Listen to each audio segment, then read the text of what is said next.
Hi everyone, and welcome back to another With Love from Lordran. It's me, Dia, and there's Derby in the dark, and we're joined by another special guest this week, also in the dark with us. It's none other than Michael Lutz. Michael, say hi. Hi, everybody. Hi, Derby. Hi, Michael. So, this is a special treat. I'm so glad to have you on, Michael. Today we're right now in Anne Orlando. You are familiar with Anne Orlando, because you've played this. Yes. Um, Although I'll make a confession, it behooves me to do this here at the top. I have never in-game gotten to Anne Orlando. I quit playing Dark Souls at Blighttown. So, really? yes. Oh, so So, this will be fun for you then. yeah, everything I know about Dark Souls sort of beyond this comes from having watched just like numerous streams and LPs and things of that That's nature. good. So, So this is our goal for today. This strange castle observatory structure high up on this mountain above Anne Orlando, which I always thought was weird. Um, you'd think Anne Orlando, like clearly no, Anne Orlando should be the biggest fucking thing, and like nope, Seath is up. yeah. So we are gonna go and hunt none other than Seath the Scaleless, who is the last, scare quotes, of the immortal dragons. Um, Gotta go kill him in his library. like that's what you got to do. So this is as Michael mentioned, this is a library. This is the Duke's archives because what happened was, are you familiar with the story of Seath, right, Michael? Yes, Yeah. absolutely. So Seath betrayed his kind because he was actually not immortal. He was a mortal dragon because he didn't have scales, which is weird. So, which is like one of those things. It's just like, wait, do dragons just like are they just really tough, and that's just no one was able to kill them, and that's why they were immortal? Like, what's the deal there? But no, we can take it on faith that the dragons were immortal. This is the pathway to Seath's. Hey, No, this Seath is like one of my favorite things about Dark Souls, precisely because of how weird that setup is, as because it's like a children's book, right? The dragon who doesn't have any scales. And instead of learning to like be happy with himself, he instead causes the downfall of his entire civilization. which is great. And then in the end, he ends up like basically cursed because he has set himself up here. He does not want anyone in here. We are at a long tunnel, and earlier in the game, we fought one of these armored boars, but Seath has one just chilling out, waiting to block off our pass into this space. But we have fucking lightning, so let's just do it. You know. Let's see. Can we actually? Let's see. We can eyeball this. Nope. Too short. There we go. You might be. Boom. Yeah, that's right. Nice. Okay. So Derby has recently abandoned the way of the white. Okay. Because went on a pilgrimage after becoming undead. Well, really was forced on a pilgrimage because that's what you do. Tough enemy ahead. I don't know what could it possibly be. Seath has 2 of these motherfucking boars. I love this one, just kind of sneaky. This sneaky boar behind that like is already it's already tracking on Derby. Right, like I love how they placed it. You can just see like a little bit of the tusk coming around the corner. Yeah. And they 100% set this up so that you like would try to run by the first one and then smack dab into this thing. Yeah, it's really great. Damn, I can't believe we didn't get. Hold on. Oh, well, first of all, we don't want that. We want that one. I don't particularly want the head anymore because now I've got the dragon head because Derby decided she well, see, Derby hates the monarchy, and she hates liars. Okay. That's why Anne Orlando is dark right now because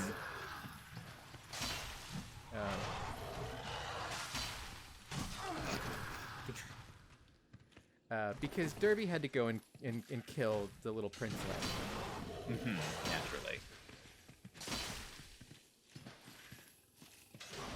I mean, look where monarchy got us. So, I mean, yeah, like, this is the thing. This is where gods and monarchy got us. Hey, we got the Fangboar helm. So yeah, nice. we can't try it on right now, though. Well, maybe we'll try it on later.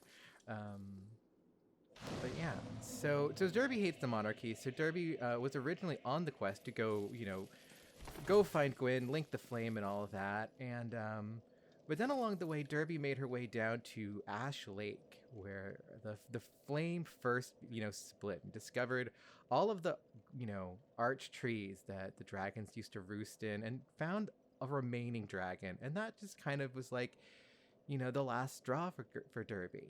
She was like, I'm already on the on the ropes with Faith, and not really sure about things. Think I'm done. Think I'm done with the Way of the White. Think I'm done with the flame. Think I'm done with all of it, and just decided to become a fucking dragon.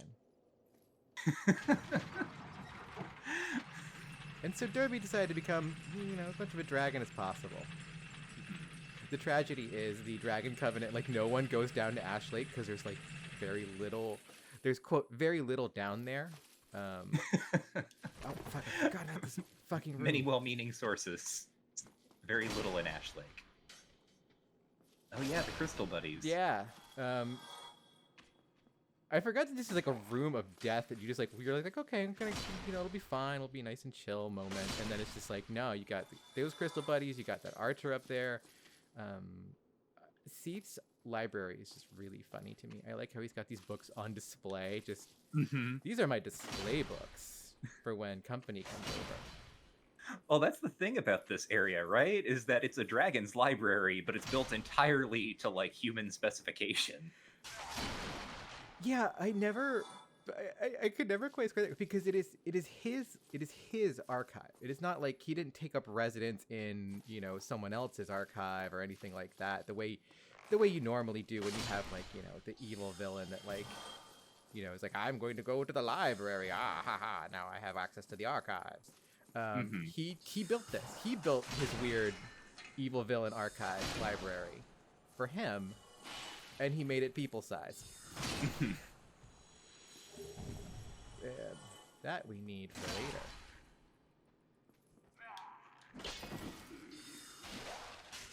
Oh, how did I not realize how low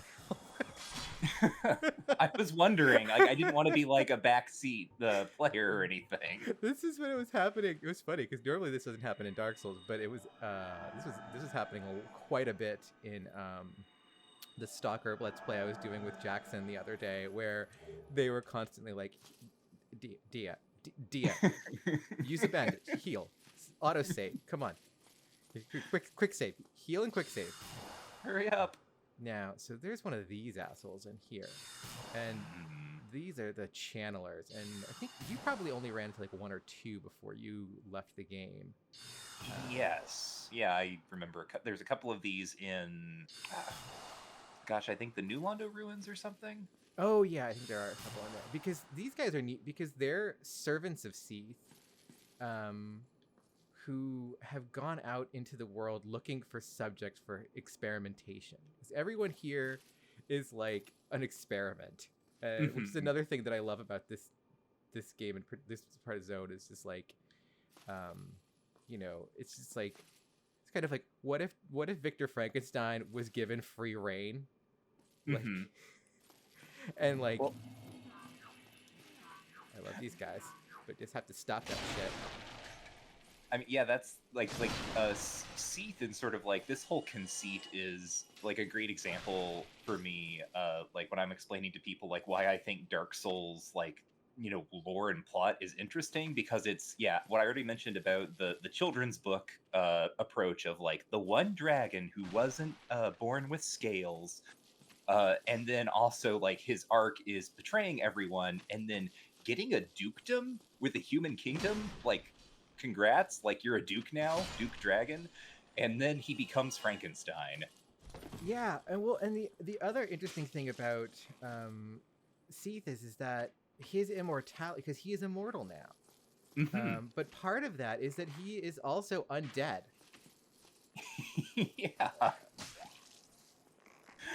All these experiments with immortality don't seem to be working out so well for like anybody.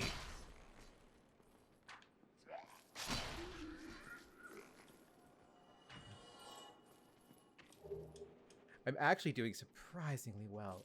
Usually this is like the room where like I just like eat shit for like 4 hours, and so I was like, okay, we'll do Duke's Archives, and hopefully we'll get through some of it at least. And yet here we go. I should have really kindled that bonfire. Maybe I'll go back and... No, I don't want to go back and do that because I've already killed so many people in this room. Right. I do like that, like that tension in Dark Souls, just like the do I go back and like rest up now that I've done the thing? Because like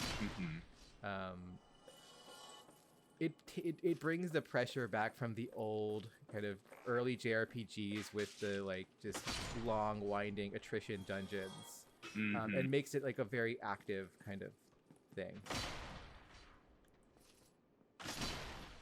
And then if you're playing on Switch, it's like when you're playing those games on your Game Boy and you're like, can I walk back to the place before my battery runs out? Oh god.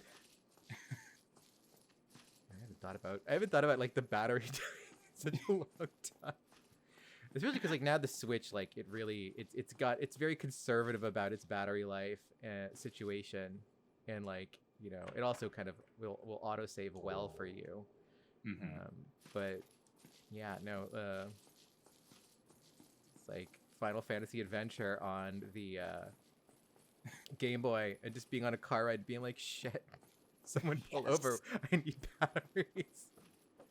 Go to the truck stop, I need batteries. What's this neat lever here? I don't remember what this lever does. Let's pull it and find out. Oh, that's right. This is a fancy elevator into Seath's library. Was I done with that part of the room? I think you go back there. I mean, this is a weird layout, as I remember anyway. Like, the other thing, I guess, that I think is fascinating about the Duke's Archives is that some of the design principles seem to be like Nightmare Hogwarts. Yeah, there's the way it all fits together is very strange. It's like all these elevators and staircases. Oh, who's this guy back here? He's just running at us. No, head around a corner, bitch. What? Nope. I love the backstab with the Zweihander. Because yeah, it's like, it's really interesting because like you gotta hit them with that like little like side, the little crossblade.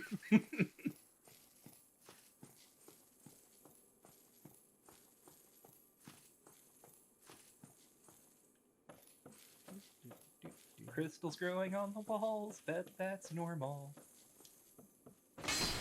Yeah. Oh. And yeah, it's really interesting the way magic is associated with this crystallization.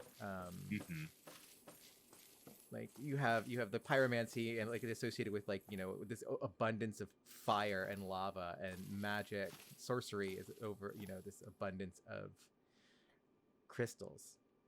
Oh, right, because that's the other thing. I forgot about that. Like, not only did Seath have all the other stuff that we talked about, but like he basically invented magic as like a discipline. He is the father of sorcery. Yeah. Which is just wild. Like there's so much like that's put on Seath, just kind of, you know, in the fabric of the universe. Like sorcery is kind of like, you know, you meet like Big Hat Logan, and you meet like all the, you know, like there's the Dragon School of Vinheim, and it's like, why is it the Dragon School? Is it just like the way British people invented the Dragon School? And it's just like, no, it's literally the fucking Dragon School of Magic, which is really cool. But now we gotta kick Seath's ass. Yeah.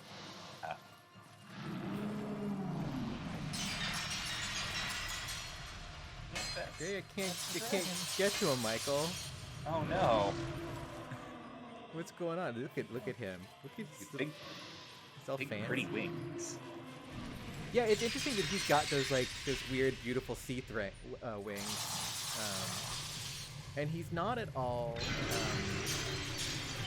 Shit, I should probably heal. Nope. I must be doing something wrong. You're just not getting good enough. Oh, oh no, I'm dead.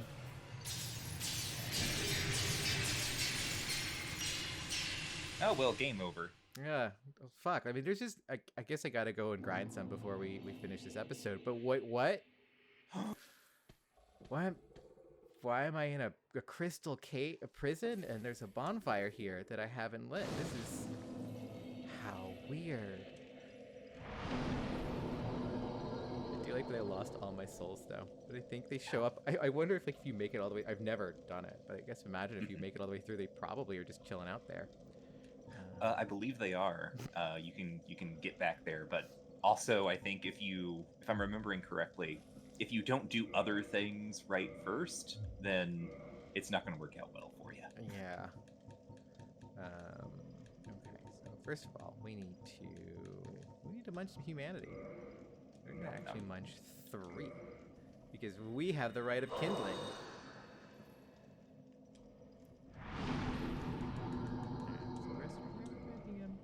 So Derby's not looking so good now, but there we go. Our beautiful white daughter.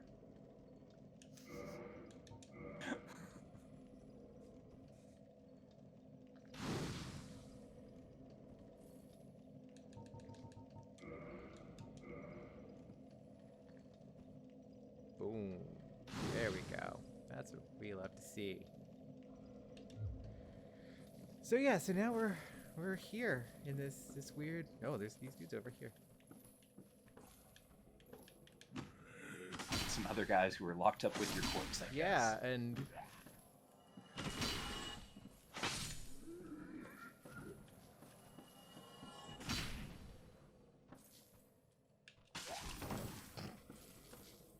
yeah, thought I had more stamina.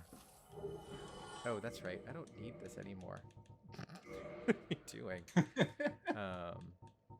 It's funny because I was using Havel's Ring and now I no longer need Havel's Ring.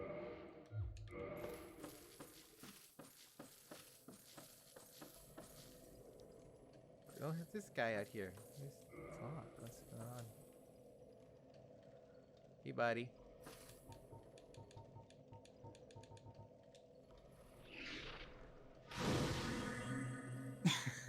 So yeah, this is I love one of the interesting things. So like this is the dragon head, and this is Seath the dragon, but this doesn't have scale so much as it has this like kind of weird like these like weird crow feathers like coming out of the back of the head, which is a very strange thing for dragons. IMO. I believe according to contemporary scientific accounts, birds evolved from dragons. So yes, that's true. And cats evolved from snakes. Yes.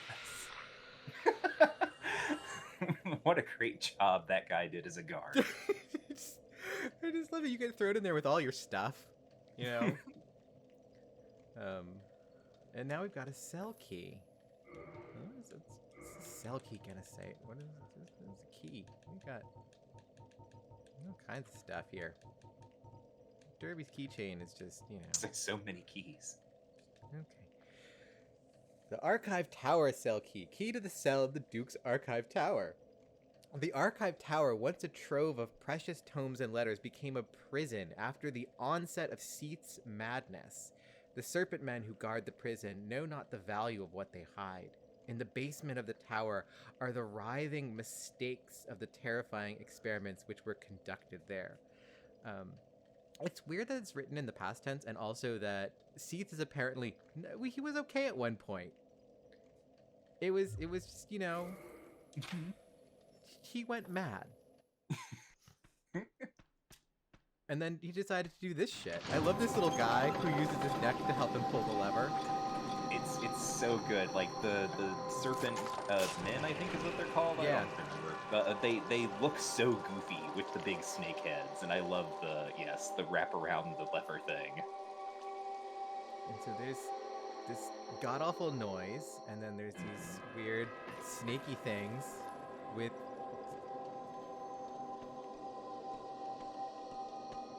Where are you going? Where are you guys going? You guys gonna climb a ladder? Not you, buddy. Oh. Oh, nope. Where you guys going? Come back. Oh, what is the camera doing? Oh gosh, those shadows. Yeah, we've been having a good time with the way shadows go through. Oh, it's coming back down.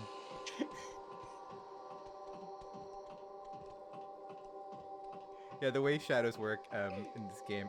Okay, look, buddy.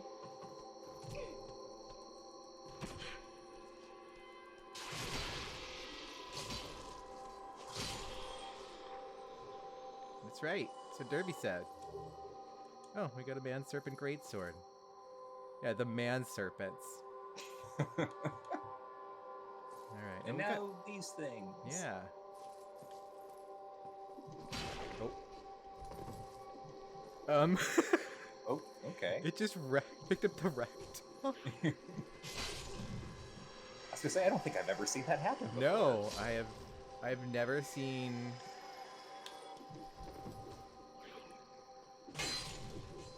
Okay. Oh God. Oh no. Whenever this happens, Michael, we do give you a shout out on the show for discussing this.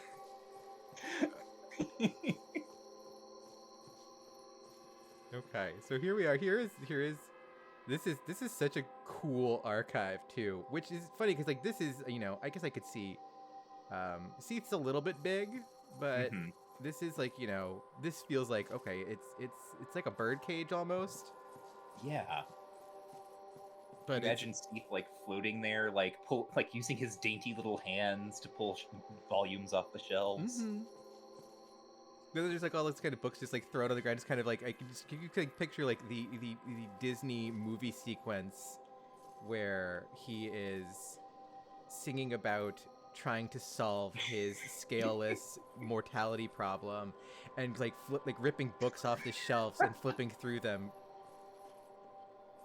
Disney Pixar's Dark Souls. You know, there's a world where that happens. Songs by Lin-Manuel Miranda.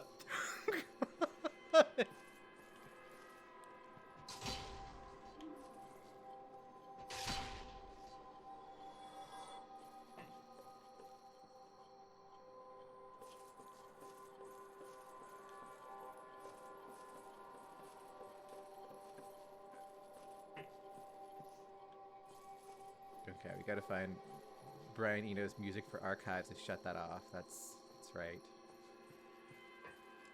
No, it's locked. Can't go in there. No. But we've got a key. Yeah. Clearly there must be another key. Oh, there's that key. Okay. Come on, bud. Come on out.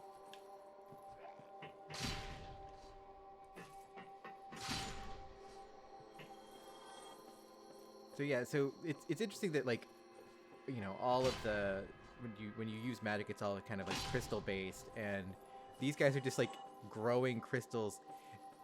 Do you think Seath just did that to them, or do you think it's just a proximity thing? That's always one of those. Yeah. Yeah, no, I've always wondered that too, right? Like, what was Seath doing with these guys? If like that's a direct consequence, or is it just because these are people who died in proximity to all of this weird crystal growth that's going on? Yeah, there's also a sense like there's, you know, crystals take a long time to grow, and like magic crystals, okay, maybe those don't necessarily take as long to grow because we've seen the way, you know, like the curse crystals and things like that work, but.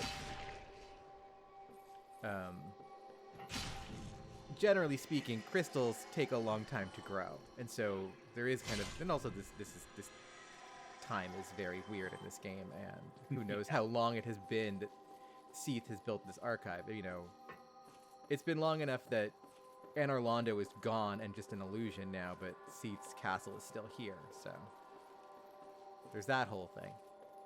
But like, we have no idea like how long these guys have just been here, just soaking up sorcery crap passively.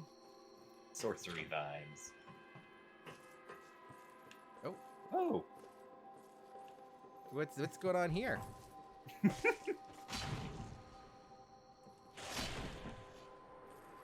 that looked like Ivory talisman. What's over here? Large silver braid work. What is this ivory talisman all about? Yeah. Because we use talismans. Oh, it's got higher scaling with faith. Medium for casting yours. Ivory talismans are granted only to female clerics, and their value is affected dramatically by their owner's faith. So their cleric ended up here and went hollow while she was, I guess, waiting to be experimented on by Seath. Mm.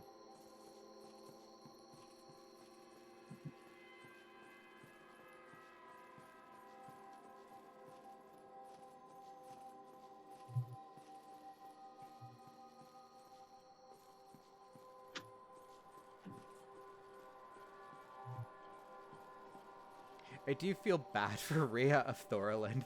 Just the poor cleric who has to go off on her mission. Yeah. And then, you know.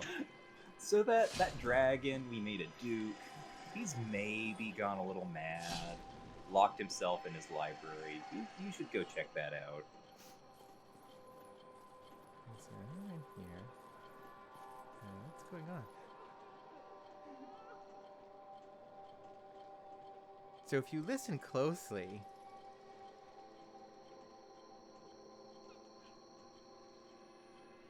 gotta listen very closely, but you could hear the crying of what sounds like two women.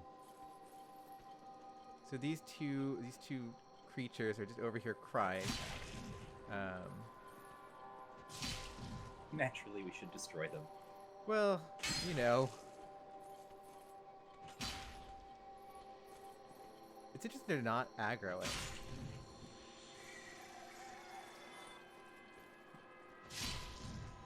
Okay.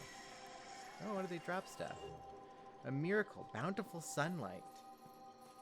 And another miracle, soothing sunlight. So, all of these ladies are being, are clerics that are being taken and brought here. It's interesting that they're clerics. Specifically, but I guess I don't know, not a lot of ladies go out into the world. Special miracle granted to the maidens of Guinevere, princess of the sun. The miracles of Guinevere, the princess cherished by all, grant their blessing to great many warriors. And then this is another one. These are actually like it's fun to go here really early, and you can get these. And then if you do a lot of just like co-op. It's really fun to just kind of like build a character around just being like a healer and just healing people through like combat encounters and just standing back and doing that. But look, it's our friend Big Hat Logan. Hello again. Yeah. What a chance meeting this is. Alas, I'm imprisoned once again. I don't suppose you could stage me a getaway. The archives. Such a storehouse of knowledge. So close, but just out of reach. The thought offends me so I could simply die. As a student of the arts, you understand me, yeah? It's locked. Oh no. Well. Hello again. Alas, I'm the archives. Such a storehouse of knowledge. So close, but just out of reach. The thought offends me so I could simply die. So, I hate when there is just a treasure trove of knowledge at my fingertips and, you know, I just can't access it. Mm-hmm. I mean, Logan's pretty blasé about it, in my opinion, in a lot of ways. It's just like, oh, there's just this treasure trove. I wish I could have it. I've been imprisoned in. I mean, it's how I feel about JSTOR. Big Hat Logan seeking out the JSTOR servers. He just is like, it's like, oh, there's an article I want to read. Well, shit, it's on JSTOR. Well, fuck it. I actually don't entirely remember what's down here anymore. This is just really funny. It's like there are certain areas in Dark Souls where it is muscle memory now. Like it is fully muscle memory. And then there's just like zones like, I kind of don't really remember what the deal with all of this is. This weird clockwork stuff just like fallen in the middle of the room. Mm-hmm. Where like this parts of it seem like kind of, you know, put together, and it's just like, what, did you like keep the spare watch parts just hanging out? Yeah, I've never been sure whether or not this stuff, because I think there's maybe a couple other rooms where you see things like this. If this was like something was built and then fell apart, or if, like, I don't know, Seath was going to invent a new type of elevator but never got around to it. Yeah.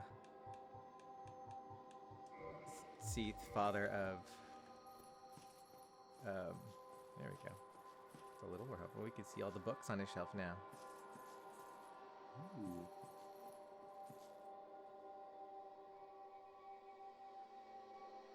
Does that one say antiquity down at the bottom? No. Astio. Well, it clearly says Astro City. Seath is reading Astro City. Reading the classic manga Astro Boy. I know, like, I think it's in Bloodborne, like, someone, like, went and did, like, kind of, like, you know, got the textures for the headstones and, like, basically ended up finding out that they were, like, just photographs that were scanned from, some... Oh, wait, that's right, we have to go back up. What am I doing? They were just, like, photographs of, like, a random, like, gravestone in, like, Romania or something like that. But, like, they happened to find them just, like, you know, on the internet. Mm-hmm. This specific gravestone. Yeah, it was just, like, there was just, like, a photograph and someone, I think, someone just, like, someone clearly just Googled, like, you know, gravestones and just kind of scrolled through it until they found the texture that they wanted to use for Bloodborne.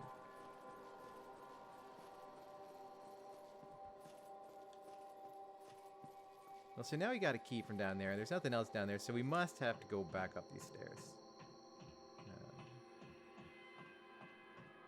With ladders, not stairs.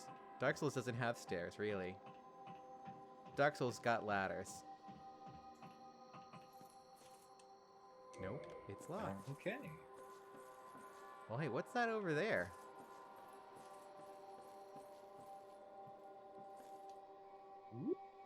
Uh-oh. Haha! That's where we murdered those snake men.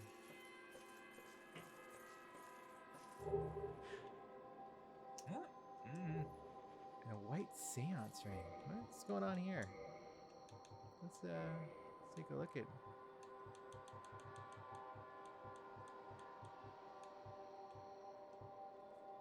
A white robe worn by traveling maidens. It's part of their formal attire regardless of rank. It is soft and well made, but does not offer much in the way of defense, making it ill-suited for battle. Then we also got a ring. A divine ring entrusted to the head bishop of the Way of White, an apostle to Allfather Lloyd, uncle to Lord Gwyn. Okay, so that's... I couldn't remember, like, what Allfather Lloyd's deal was. So he's Gwyn's uncle, but... Figure that one out, kids. It grants additional attunement slots. The head bishop of the Way of the White is the guardian of law and caste and one of the great royals of Thorolund. So, we've got a bishop's ring. I know what that's about.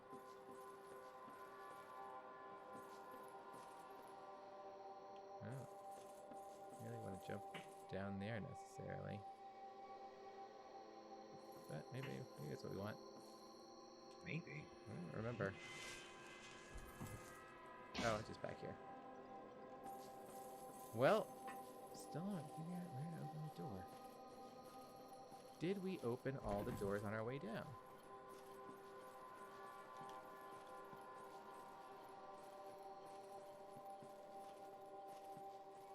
And obviously I'm no help, because I'm like, maybe it's a switch, but I don't know. I've only ever watched videos of this.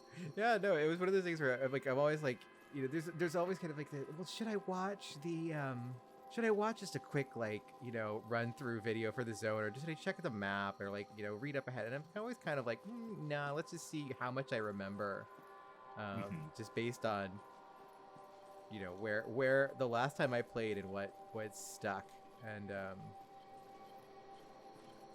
you know, Things don't always stick.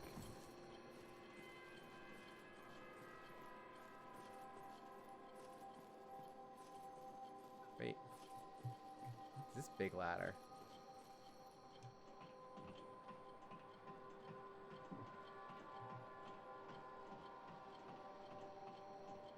ABC, always be climbing. Oh, it's our little the alarm Victrola that the guy activated. Oh, Jesus. Y'all gotta chill out here. Oh, and someone's throwing lightning bolts and shit. What is nonsense?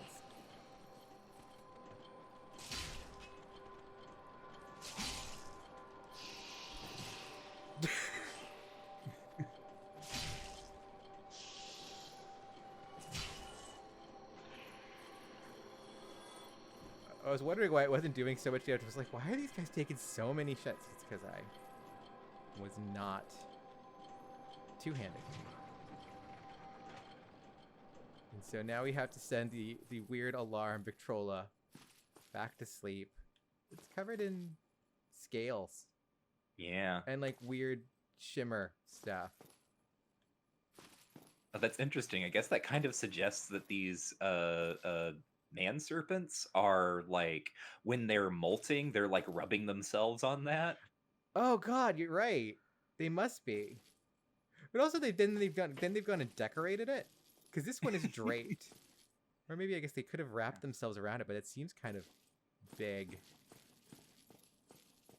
Yeah, they must be molting. Yeah. And just kind of rubbing on things. That's it's very interesting. What's over here? Interesting little bit of world building. The snake men molt. And we've got the archive tower giant door key. I really do love the just the very literal names for things. Mm-hmm. For the keys especially. Like, oh, there we go. Okay. This is fine. Dark Souls is a very serious game for serious people.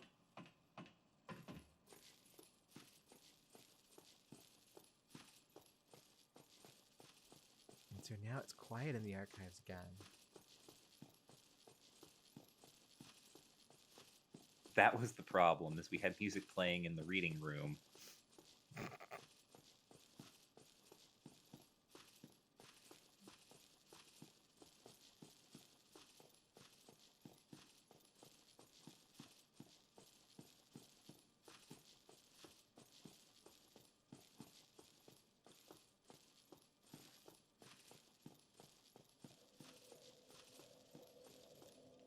You can always hear the bonfire. And that's the sound they chose for the bonfire. That kind of weird, hollow, like, whirring sound. It's not like a crackling fire. Mm-mm.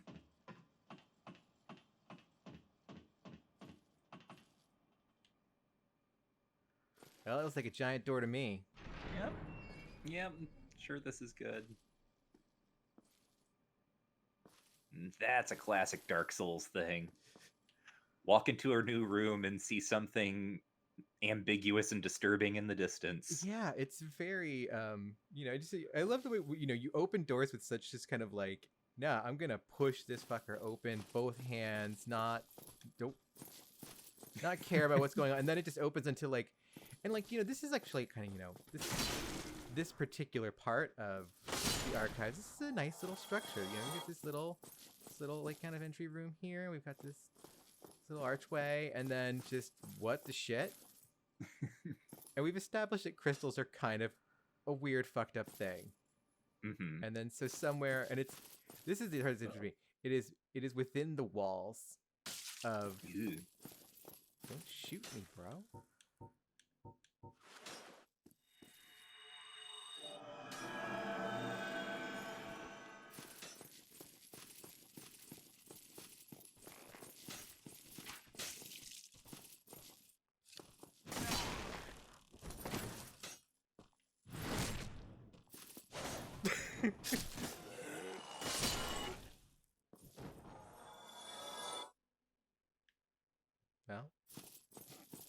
that was one way to handle that situation. Yeah.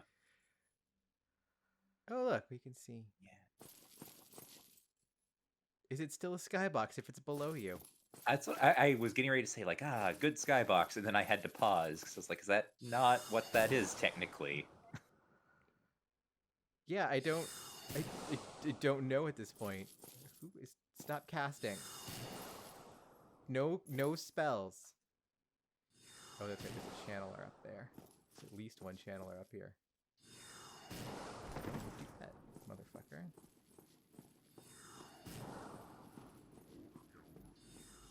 Alright, he's making noises. Oh, he's right.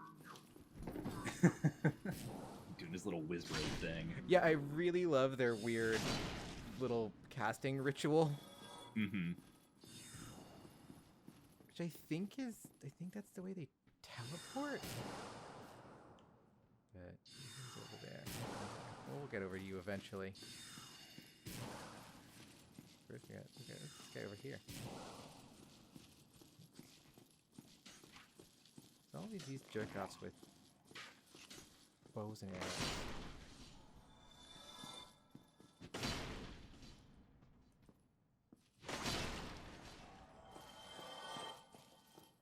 And one of the interesting things, like you can enchant things with crystal, and you can there's also crystal weapons and crystal armor that are like very strong, but they're also really fragile. But the interesting thing is these guys are not that fragile. for all of their covered in crystals shit, they're actually pretty robust. Like I have to break out the Zweihander to deal with them in 2 hits. Oh.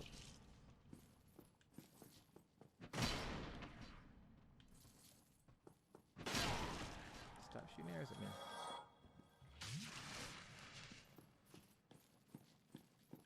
Where are you?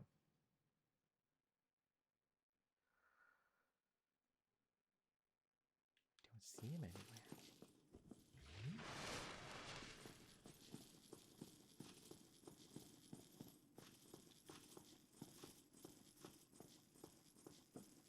Oh, is one sitting up there? Yeah. Yeah. So we're gonna have to turn a handle. Now there's a thing here that we can do, and I'm not gonna do it because it's pain in the ass. But if you see that chest down there, that is actually a really cool weapon called the Avalon, which is basically what if crossbow but shotgun. Probably it's like 3 stacked crossbows, like 3 stacked giant crossbows too. So it's a lot of fun. It's a weapon that recurs. I think it actually shows up in the Armored Core games. Look, I think it's something you can. They think there's like a rocket launcher that they call the Avalon. Okay. It's a rocket launcher. Yeah, it's all right. But like, it's just kind of one of those like the Moonlight Greatsword also shows up in Armored Core. I think it actually that's its first appearance, maybe. It's one of those From Software things that they like to do. But it's really cool. But you have to trigger the turning of the thing and then perfectly align your jump. And jumping in Dark Souls, there is no perfect alignment with jumping in Dark Souls. There's no perfect anything with jumping in Dark Souls. Let's be real.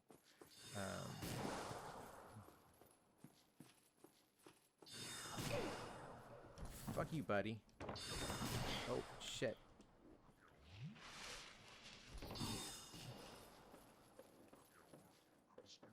No casting. No casting. Okay. Now we can behave like civilized people. I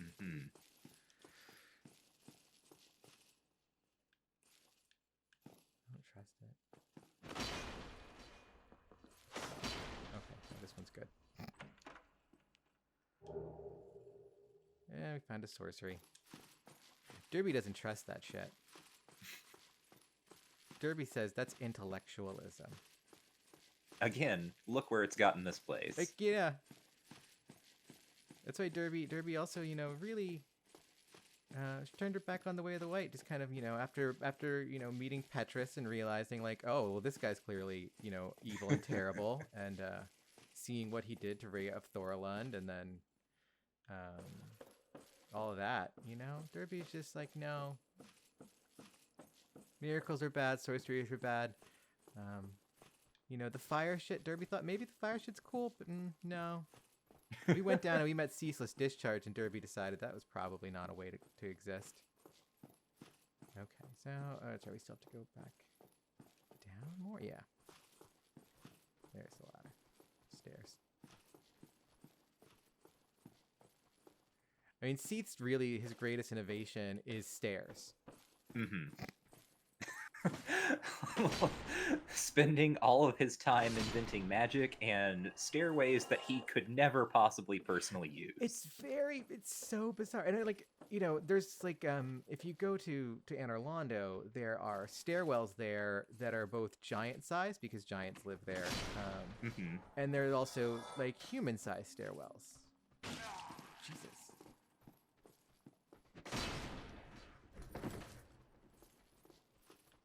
But like here, it's really just there's no real way for Seath to navigate his own archives. No, no, Derby, you can't cast miracles with the disembodied glow head. All right, so someone down there shooting arrows, and we jump there. Does anything cool happen? No. God damn it. It's another one of those zones where, oh, that's right. He's up on that fucking ledge. I can't do anything about him. Yeah, that's like what all this area is the like, I think it's like 3 levels or something, and all these stairways and all these guys with ranged attacks.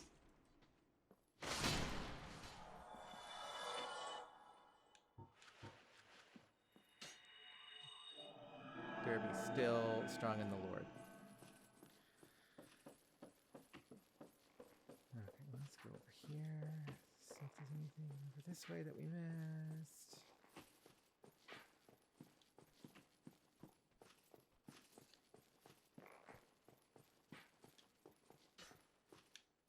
Nope.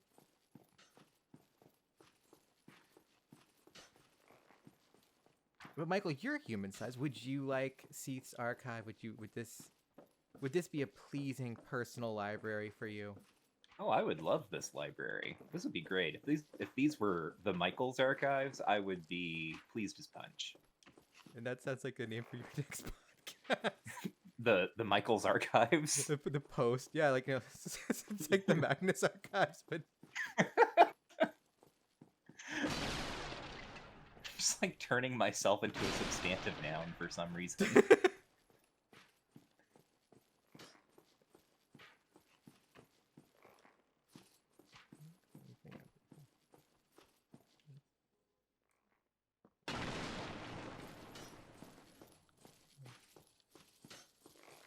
I like the number of like just his little globes. Mm-hmm. It's like he opened up the furniture buy menu in The Sims. It's like mood boosts here, here, here, and here. But like all these books that are just kind of out in like in a state of like, you know, someone using them, and it's just like, or it is like maybe this is a library that like his channelers can use or something. I don't know, but it's strange. It's just I really appreciate the number of like people who are talking about like, oh, Dark Souls 1 really fits together in specific ways, and it makes more sense. Dark Souls 2 doesn't make any sense. Fuck you, buddy. Yeah, I'm like pretty sure you could play this game and not at any point understand that the big dragon thing that you're fighting is the Duke of the archives that you're in. I think you might just assume that a Duke is, like a human Duke somewhere. Yeah. And because that's one of the things that is interesting about this is so Seath helped you know betray his dragon kind and helped Gwyn and his crew defeat the dragons and usher in an era where the flame was in charge and not the gray timeless mists of Dragonland. And then he was given part of Gwyn's soul, and which it's weird that a number of times Gwyn is just breaking off piece of his soul and just handing them out. A whole lot of Dark Souls backstory does kind of boil down to, I guess that can happen.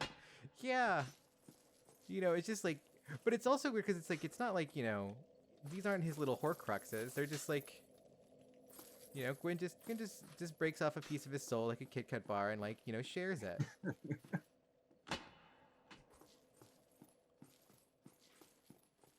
Which I guess he's got tremendous soul, and that's why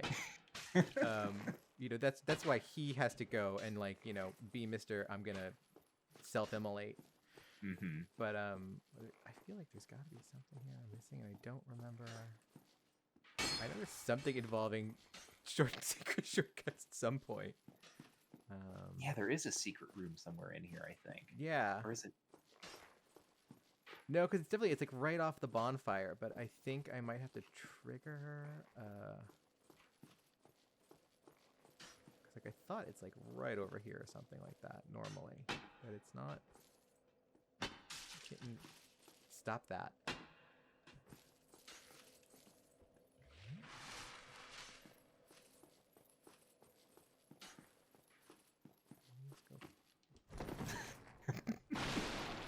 Thwarted by library chairs.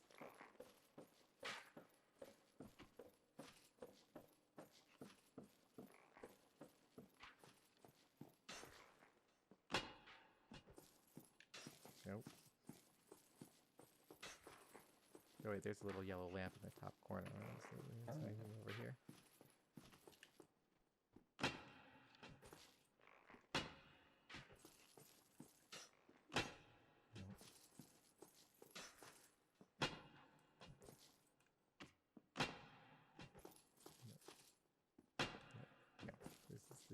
This is silly. Pointless. This is not the direction we need to be going in.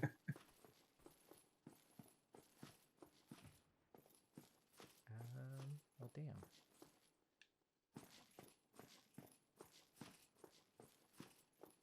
I do like that he's made this this part of the wall where you could just die. You could just any normal person that comes here just it's I'm gonna keep walking this way. There's no railing here. Just Seath, what? Oh, wait, there's this whole room back here we didn't go to. It's full of guys. That's how you find out where you need to go. Yep. You gotta look for the guys. There's more jerk-offs with arrows.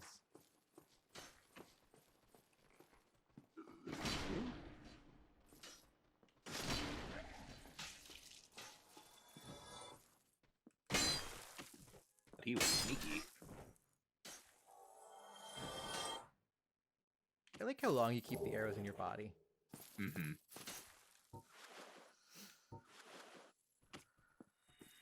Just because we can.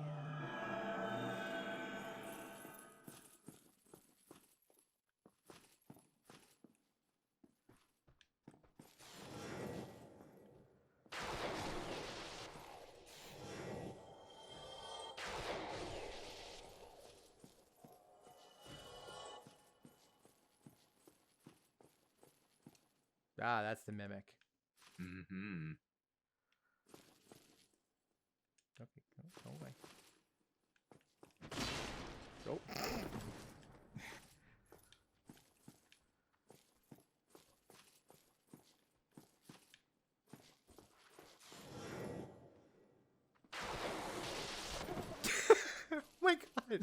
He cooked one of the real ragdolls. It's amazing.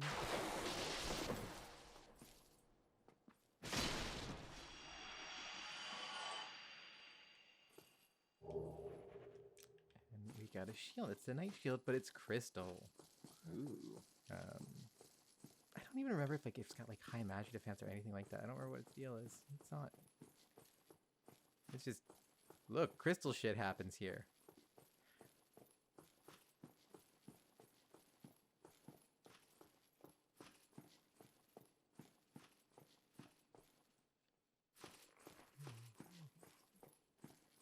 Again, just no rail in there.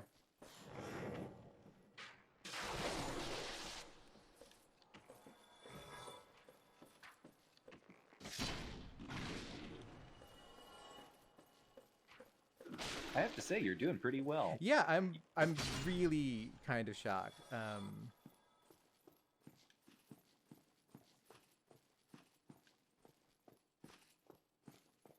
Because usually, like there is like the weird performance things of like, well, don't waste Michael's time. This is like even like the last couple of like let's plays I've done is definitely like the zone where like I'm just like, oh well, I'm clearly I got Trevor was on the episode where I did the Great Hollow, which you're familiar with the giant tree trunk that I made it all the way down and didn't get cursed, which was just like great. Yeah. Like huge factor in now I'm gonna me not playing anymore.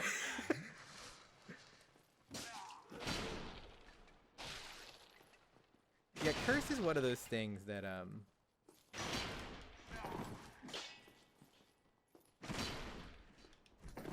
it's also interesting that curse, is the thing that makes you grow crystals. And like, what Seath's attack does the crystal shit to you, and oh look, he doesn't know we're here yet. Did not hear anything that just happened. No.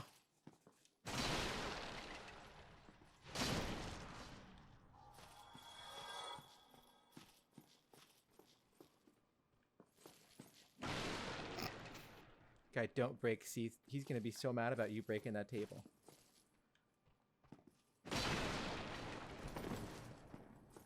Just judge the distance on that one.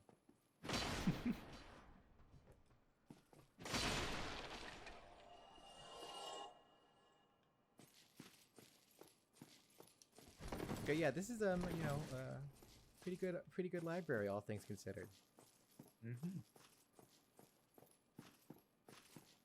I mean, I do like how it's, cursed and haunted. A little too violent in that regard for my tastes, but like if I had a big old library, I would definitely want it to be cursed and haunted in some respect.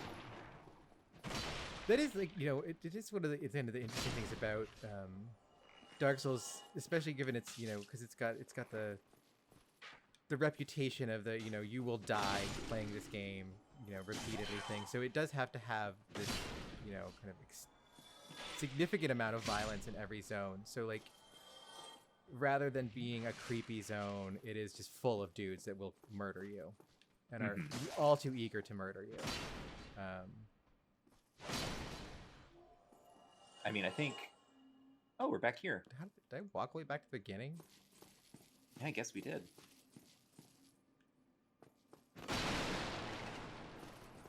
What? But what I was going to say is that one of the things that I've often thought about Dark Souls that I do like about it very much is that it is kind of the game that I wanted Diablo 2 to be when I was like 14. I can see that. And I think you're right. In that, like, I remember I was playing, Diablo 2 with my friends. We were playing online, and I was the guy who... all my friends are like, we need to do this run and that run in order to get this item because it has a percentage chance of dropping, et cetera, et cetera, et cetera. And I was playing Diablo 2 for the aesthetics in the story. I was like, ooh, this dark gothic fantasy of all these decrepit, whatever places. And yeah, like, when I started playing Dark Souls for the first time, I remember thinking like, oh, this is like what I was looking for back then. Yeah. No, that was I, I think it's one of the things I liked about particularly Dark Souls 2 is the way that it follows up on like the spooky places of like, you know, that like you expect from like, but it then like doesn't really understand like it doesn't like it's, you know, the famous Miyazaki quote of like reading all of the Western fantasy novels and not perfectly understanding what was happening because, you know, they were written in English. But then like Dark Souls 2, like it takes the zones from Dark Souls 1 and then further like misunderstands them in a way. Whereas like, you know, I think about like Diablo 2, and what I really liked about Diablo 2 was the way in which it did all of the zones that were just like very like, it was like, oh, you know, Blizzard's never had an original idea in its life. It's all, you know, a translation of like, you know, Warhammer or or whatever. But then the way they kind of filter Diablo through that and then filter it a second time in Diablo 2 is really interesting to me. But then I really hated playing Diablo 2. And I don't think I've ever actually enjoyed playing a Diablo that much, if I'm really honest, because I'm just like, well, now my hand hurts. Yeah. This is my experience of playing Diablo 2. Now my hand hurts. That was creepy and weird, but now my hand hurts. I just had to keep clicking to summon my little bone minions. I thought I was just really liked hanging out in Tristram in the first game. Just like, I'm like, okay, I'm gonna go back to town and just gonna hang out here where it's weird. Oh, we've got a railing there. Maybe we need to move things around again. I didn't move things the last time. I was too busy. Let's try. Turn my handle again. See. But yeah, like you run over here and then like you roll off the other ledge or in the other room, and that magically takes you to where you need to go. Oh, and there's a ladder over there. Okay, so we didn't do this side. That's what we were looking for all the time when we decided to kill everything else. Happens. It's Dark Souls. But now, does that change? No, it doesn't change anything. Go up there. Look, asshole. I'm gonna deal with you.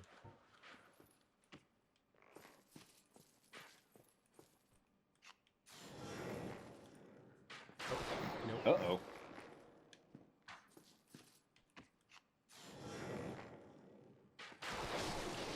Fine.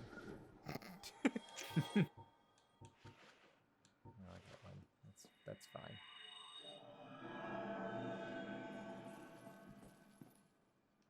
Okay. I can't jump roll over there. There's no reason to anyway. What's down here? Down another incredibly long ladder that Seath doesn't need. But I guess this shaftway is big enough for Seath, maybe? I do love the sense of scale in Dark Souls, even when things are, you know, even the human-sized things have this, like, you know, I cannot look up at the ceiling, the camera won't let me. Because it's just so... There's a secret door. Uh-huh. Okay, is there more secrets back in here? Oh, what's this? This very dark room with a blue Titanite chunk in it. Okay, this room is so dark. Yeah. It kind of looks like you walked through the geometry. That's sorcery ahead.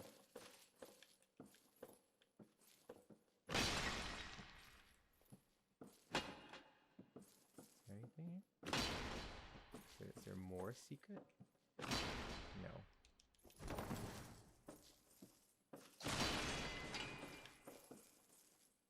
Oh, there's a big stone in it.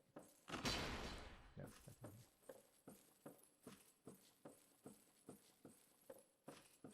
here. Oh. I think the bookshelves imperfectly fit the room.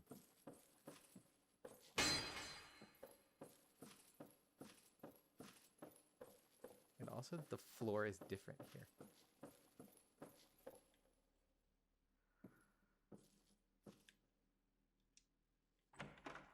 It's just like the spare books that we just throw into the back room. Ah, and here's a set of the channelers. I wonder what do they have to say for themselves?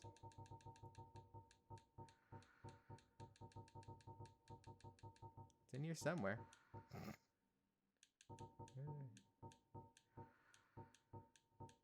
There we go. Helm of the Channelers, sorcerers that serve Seath the Scaleless. The 6 eyes arranged into 2 vertical columns compensate for Seath's lack of sight. Heaviest of protective gear for sorcerers and imbued with magic. I like that they're like kind of like sorcery radiation suits. Yes.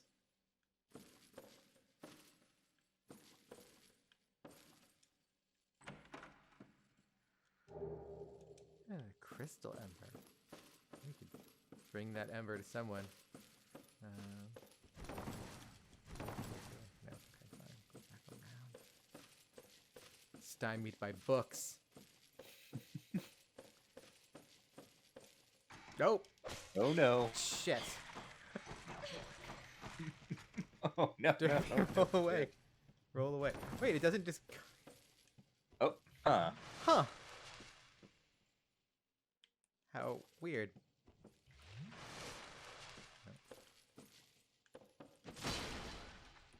I mean, I guess that's kind of adaptive for the Mimic if it can get out of a fight. Yeah. I mean, it's like, you know, you walk up to the Mimic and it's just like, ah, the symbol of Avarice.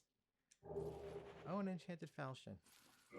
That was always my Dark Soul or my Demon Souls go-to. Was there's the Crescent falchion that you can get in one of the zones, and it's just like you get that as like a sorcery based character, and like you just wreck shop. Okay, what is the symbol of Avarice? Monster head resembling a treasure chest. Once an ancient god. It is said that this is the symbol of shame imposed on a long-lost clan exiled for the sin of avarice. Wearing this slightly raises soul absorption and item discovery, but also affects its wearer with the curse of the branded. In other words, it makes you successful on social media. God damn it.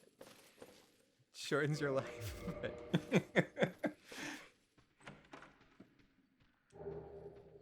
And there's the giant cell key. Well, we know where there's a giant cell. But first we got, what's this over here? This lever. Derby loves pulling levers. I always thought that was cool. Mm-hmm. Where it's just like, it just looks like a flat texture and then suddenly, what? That was no good. No, just you. Okay, fine.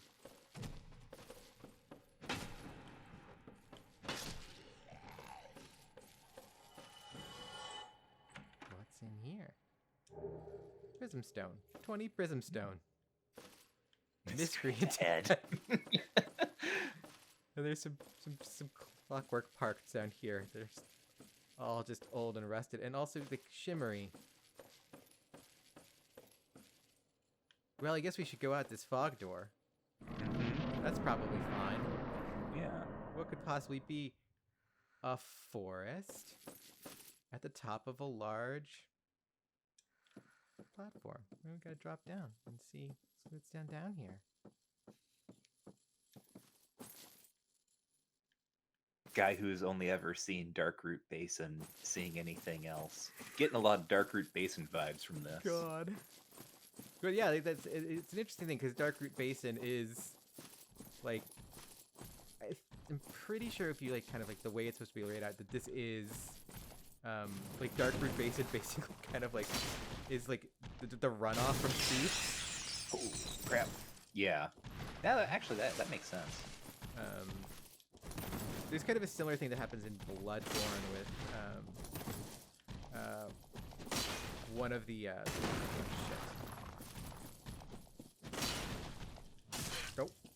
Oh.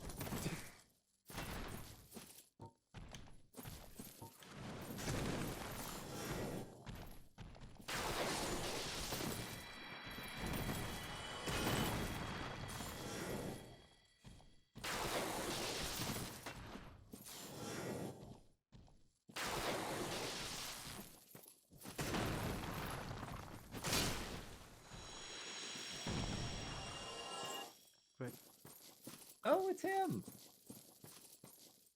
It was you who rescued me. Why, thank you. I am Ziegland of Katerina.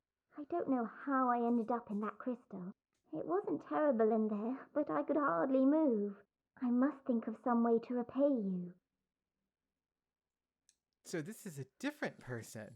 Okay. It's not yeah. it's not our friend Sigmire. It is Oh, Sieglinde. have you seen my father? You wouldn't miss him. A suit of I armor really just loved the like gloss mine. of being trapped in a crystal golem, which is like, it wasn't terrible in there, but I could hardly move. We have seen your dad. Thank goodness. I knew he was here somewhere. Yeah, we've been Well helping him then, out. now I must find him. Thanks again, truly. Now if you'll just stay put and keep out of trouble. Well, he doesn't. Thank goodness. Okay, that's all I need to say. Well, so we've got one Estus flask left, and there's a bunch of guys down here. Hey, there's something over here. What's this still? Oh no, there's another one of these guys over here. Oh, he's heard us. Nope. Fine. You know what, buddy? Check this out.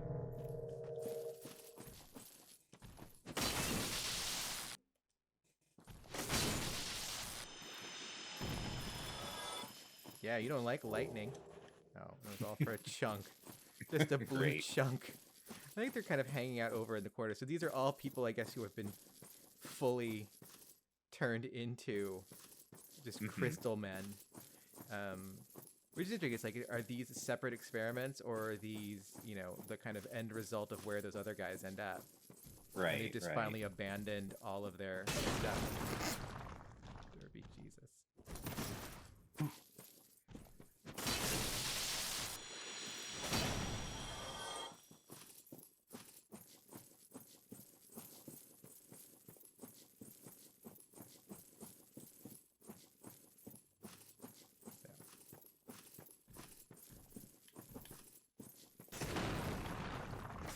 Lost my cool shit. Uh-oh.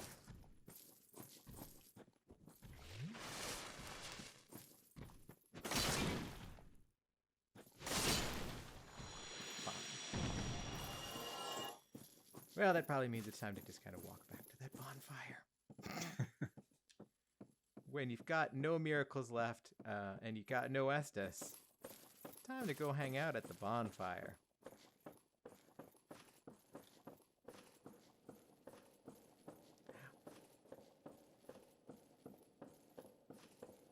I'm surprised that Bandai Namco hasn't opened a Dark Souls themed restaurant like somewhere in, like, you know, Shibuya.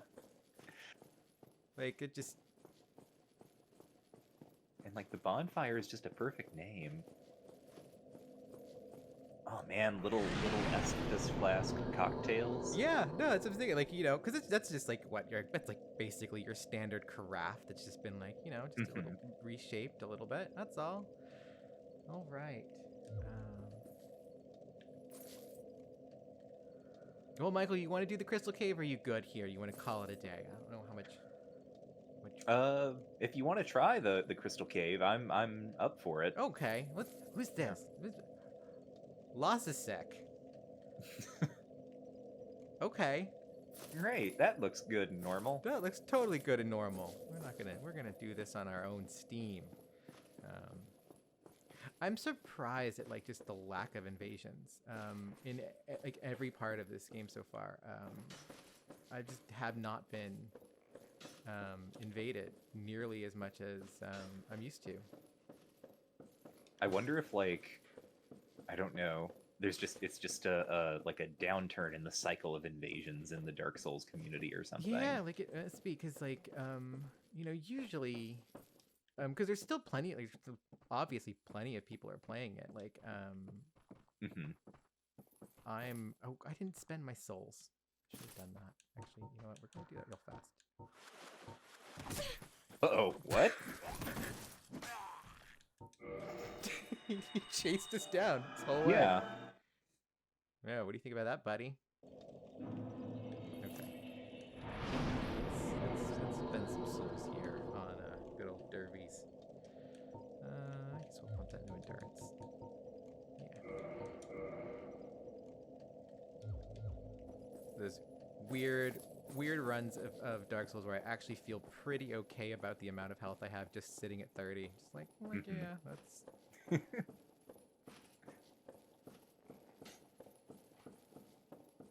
I'm gonna say that, and then, like, you know, I'm just gonna... Oh, that's right, he was back here all the time. Oh, yeah, he hides behind the stairs. Miscreants.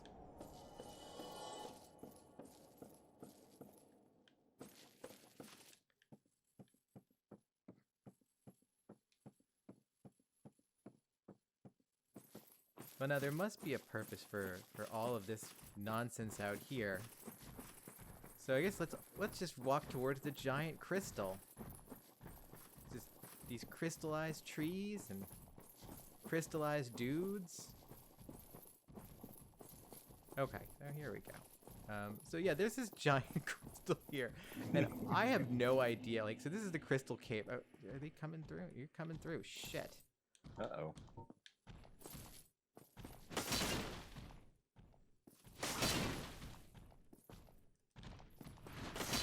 Nope, missed.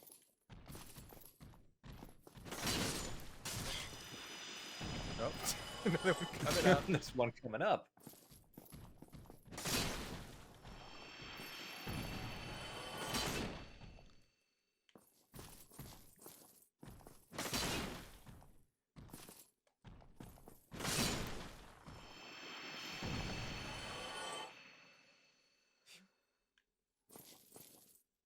Oh wait, that bonfire is only... Oh wow. Okay. Well, not going back. we're just gonna see what's back here. I love this room, just because it's like I mean, you've seen all the photos of like the giant like barrel caves in like Mexico and things like that. It's just like, yeah. What if we put that in a game, and what if we peopled it with giant butterflies? Why not? One of the interesting things about, like, it's like, you know, you first encounter, like, you know, you encounter the Moonlight butterfly, and it's just kind of big and magical, and like it's kind of like this weird, like, oh, I don't want to feel bad killing this ethereal thing that is like launching nuclear sorcery beams at me. But then, like, you get here and you're like, oh no, there's plenty of them. Fuck it. Yes. I was glad when I found that out, because I also, like, I mean, so my experience with the Moonlight butterfly was like, you know, I think the intended one where I walk into the room and I'm like, is that thing going to kill me? And then it did. And then I eventually fought it and felt really, really bad. And then I found out, yes, there are more of them. Okay. And it's interesting because if you read the soul of the Moonlight butterfly, it is an experiment. It's one of Seath's, you know, the things he makes. That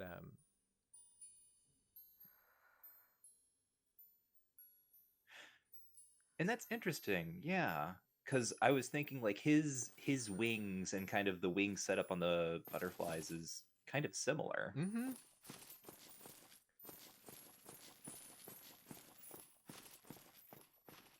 I love that we get this weird snowfall. This like weird, like, magical snowfall, and this is how we navigate.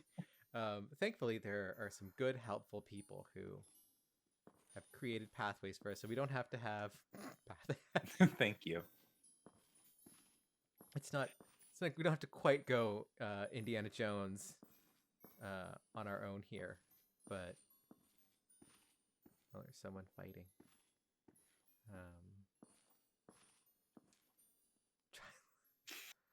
I would prefer not to, but okay, if you're saying so.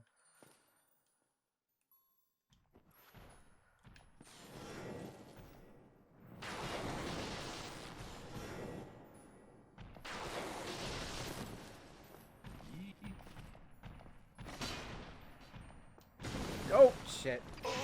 Oh. Bye. Gotcha.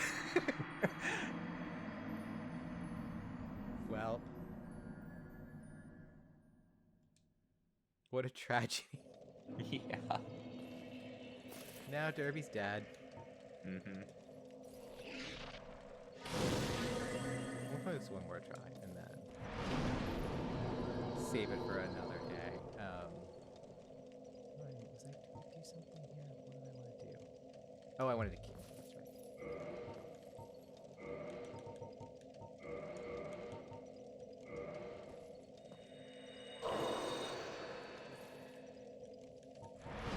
It's weird because I haven't been like farming humanity at all, and just I really don't feel like I've been using it that much, but I just still have so much of it. Mm-hmm.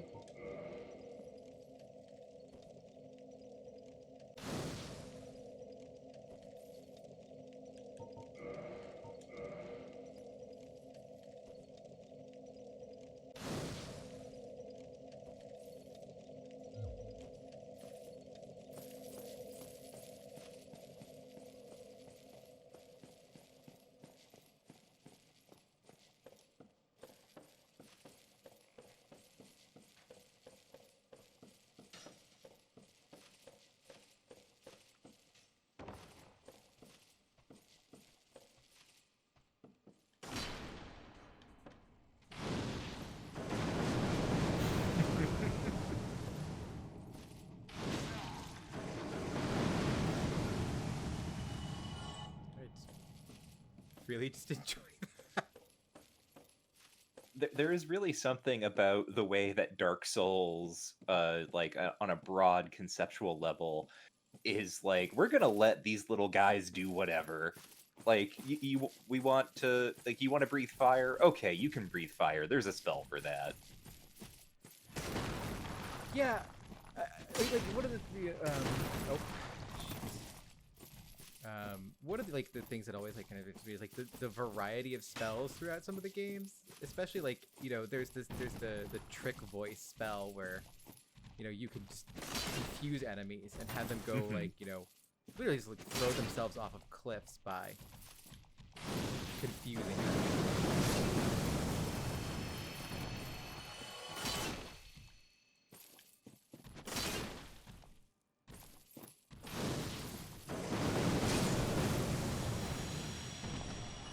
And I think that's interesting. So this is what I've been sort of turning over in my mind, and sort of based on what I said earlier about Seath. Like, this is, one of the things that makes Dark Souls feel kind of distinct to me is the way that everything kind of verges on incoherence in terms of like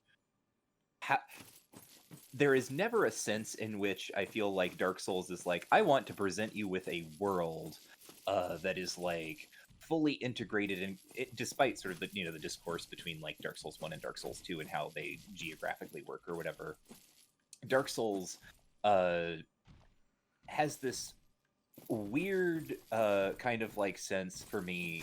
It's like we are not trying to be realistic, right? We're not trying to do like, say, a Christopher Nolan Batman thing where we imagine, like, we take a character or a situation and we're like, okay, how do we ground this in the real world? There's a real way in which Dark Souls feels like a world that is built out of video game logic. Mm-hmm. And that is like what is so sort of like fascinating about it, because like the narrative then falls out of that video game logic. Yeah, it really it does. And like that was one of the things, like one of the ways I kind of like always end up like talking about Dark Souls is kind of the way like the way like Arthuriana is constructed, and and like Dark Souls is that, but video games.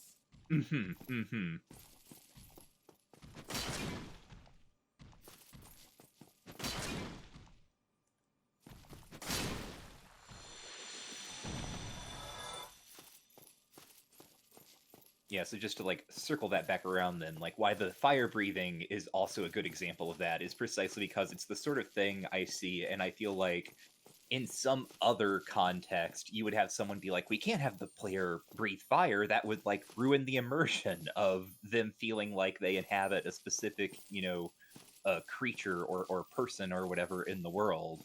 It's like, no, here we can breathe fire. That's what we're going to do.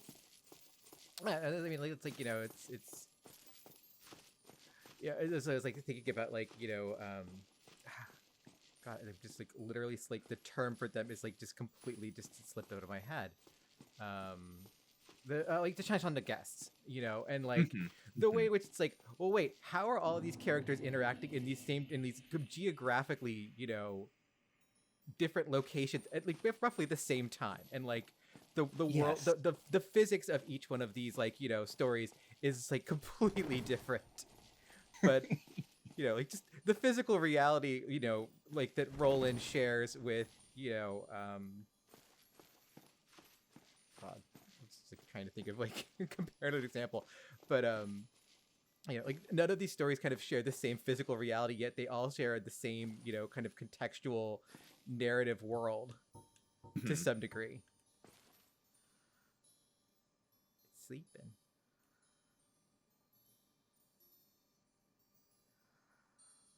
I just now noticed the weird little clockworky thing in their back. Yeah. No, and I'm realizing this looks like, oh, what the heck? There's one of the summons from Final Fantasy VIII. Oh,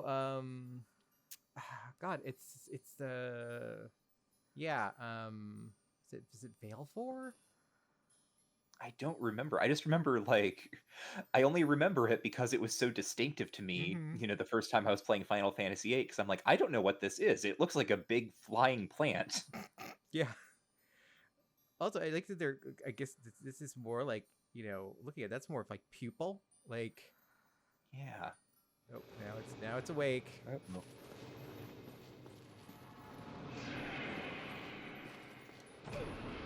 Oh, Jesus.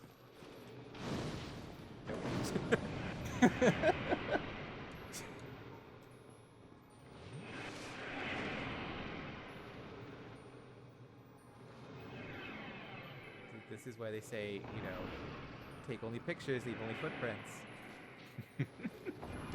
Don't walk too close to the giant magical butterflies.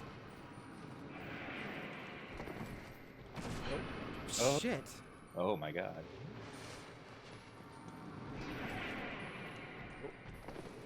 Oh. Ah! Oh my god.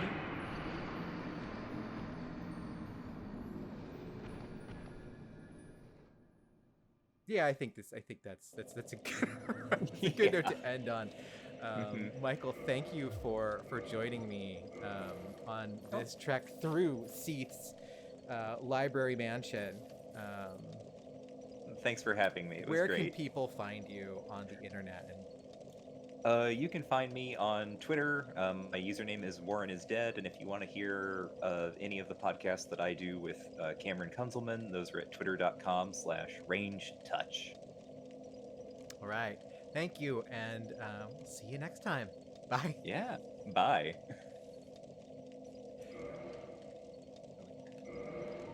Wave derby. There we go. Hey folks, Michael here. You're probably listening to me talk to Dia about Dark Souls, and I'm just going to jump in here for this bumper to explain where I come from and what I do.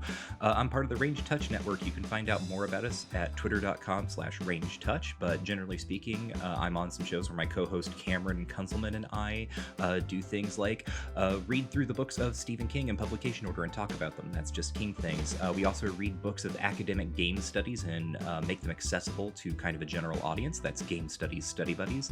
And if you like sort of Let's Play type things, we have Too Much Future, which is our Fallout show where we're playing through the Fallout games in order and talking about them. You can find out, as I said, about all this stuff at twitter.com/rangetouch, but also rangetouch.com. And if you want to, help us out and help us keep going, patreon.com/rangetouch.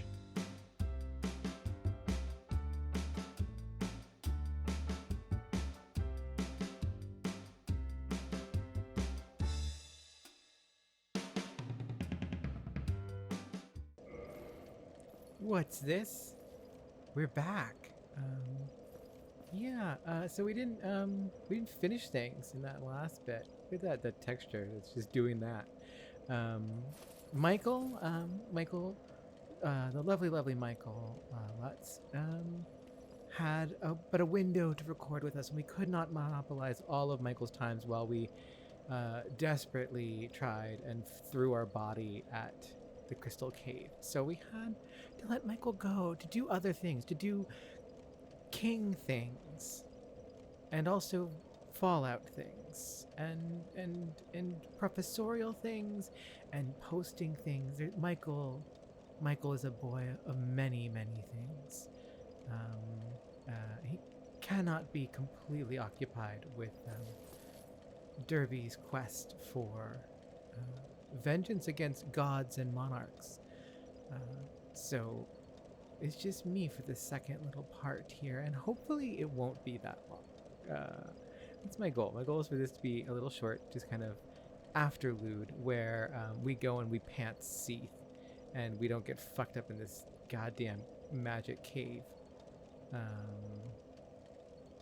One thing that Michael and I did note last time is that didn't locate, didn't go back to Big Logan. Big Hat Logan is still locked in his prison cell, which we could do something about, and maybe we will. I'm not going to do it now. I'm just going to go do the cave. Derby wants to go do the cave. That's what Derby wants. And if at the end of that we decide to go and see what's up with Big Hat Logan and free him, maybe we'll do that. But it doesn't end well for him regardless. If anything, he's probably better off than where he is. But yeah, so first things first, we have to reconnect with our dragon selves. And okay, we got a good Kindle there, don't we? Yeah, 15 Estus flasks, a big old sword, and our nice little armor. Let's do this thing. Yeah? Which direction is it? I don't remember right now. It's been just long enough that I've forgotten. Okay, no, it's this way. And it's this way. And yeah. I hope you enjoyed our time with Michael. It was very wonderful to get Michael on for this. And always a treat to have such a just a gorgeous mind to come talk to you about the ways in which Dark Souls operates, and the after-school specialness of Seath. Right, so I'm gonna do this whole deal. Oh, not like that, Derby.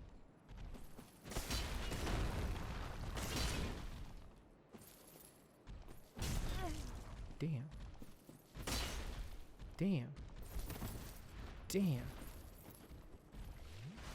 See, the bitch is we have to kill these guys too, because otherwise they'll come in.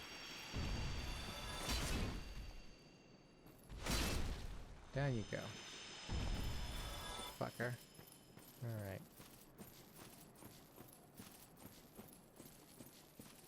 I think we could just... do we have to... can we just mosey around and you guys won't see us? Nope, he sees us. He's coming over here. Maybe he doesn't fully see us? Maybe? No, they definitely see us. He definitely sees and hears.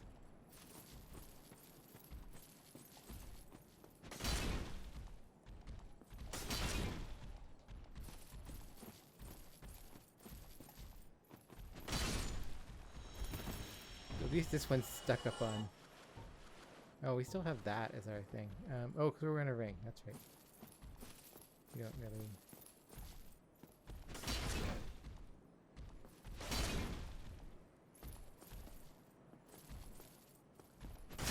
There we go.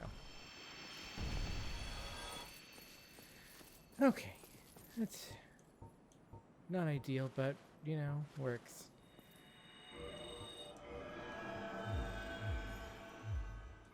We don't really need that.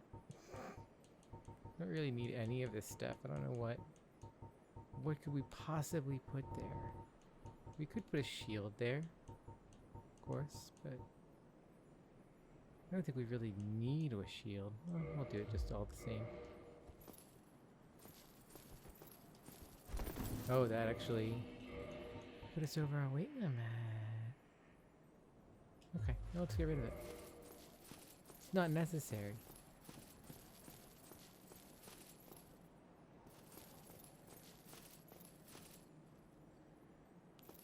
I'm trying to remember the fast ways in which we can get through here.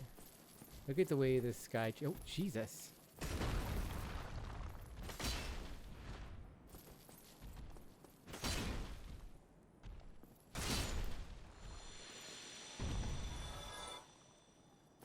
The way the lighting changes, and so the sky takes on this incredibly ominous tone from in here, because of the way the lighting works.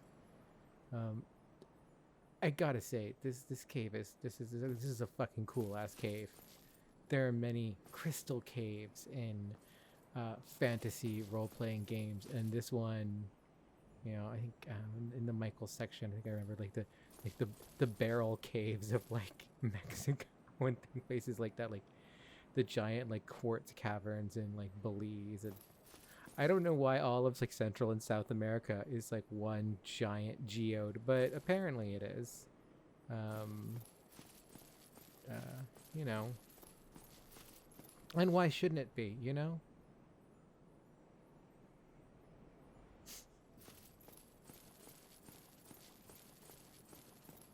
I feel like, you know, the land of Quetzalcoatl probably should be a giant geode. But yeah, so we are in a giant magical geode right now. With this little, I love the little snowflakes. This is the real diamond dust. Okay, let me go this way. Think this works? Yeah. How far over here can we go? Oh, we can go all the way over here. Oh, hey. Oh, it's a humanity. How interesting.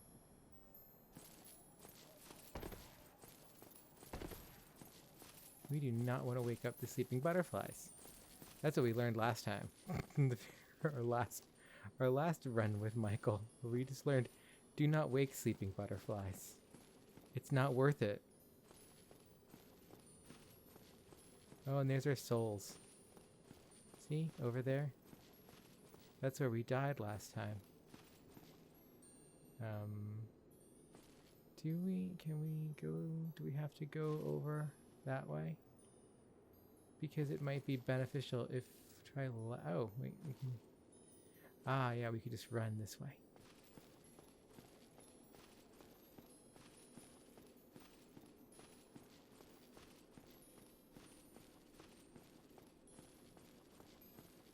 Is it? Oh no, there it is. It's still there. I don't want to fight this guy. This fight sucks so much.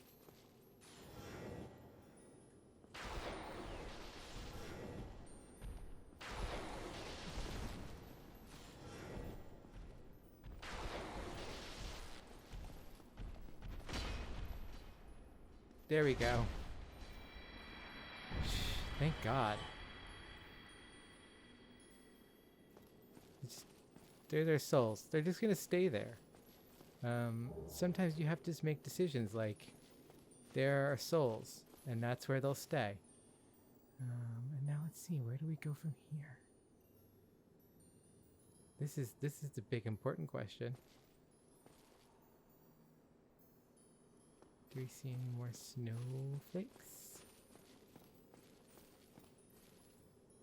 There's a butterfly up there. Oh wait, there we go. Is that, no, that one's just falling. See, sometimes they just fall and you can't. Don't wake up.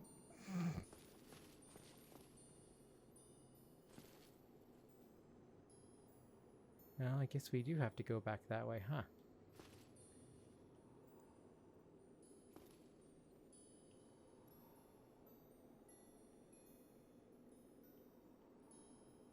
it would appear as though we have a little choice in the matter.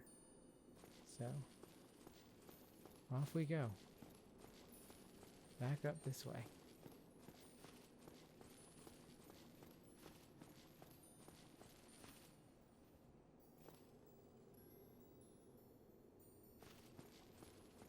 Oh, there's something over here. There we go. What if we go that way?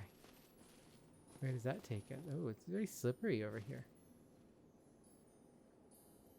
How do we get over there? It looks like we have to go back. We have to go around over this way. So we can go up here, maybe, and I don't know. No, we're gonna go this way now.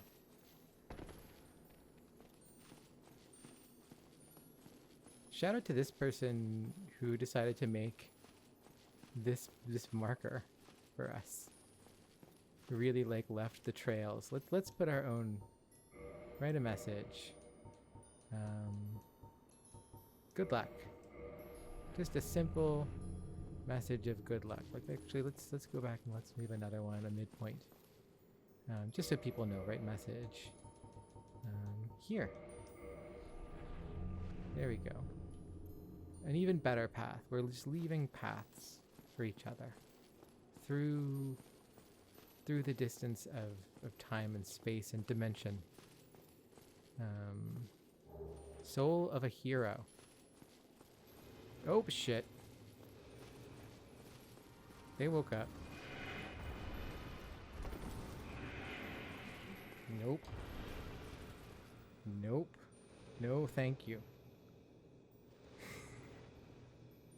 Derby's not here for that shit.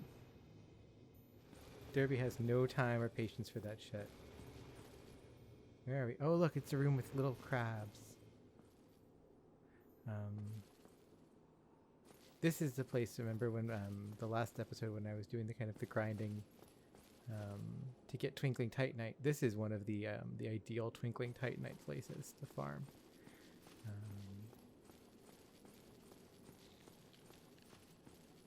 Because there's just like a bunch of these guys and they're all right here.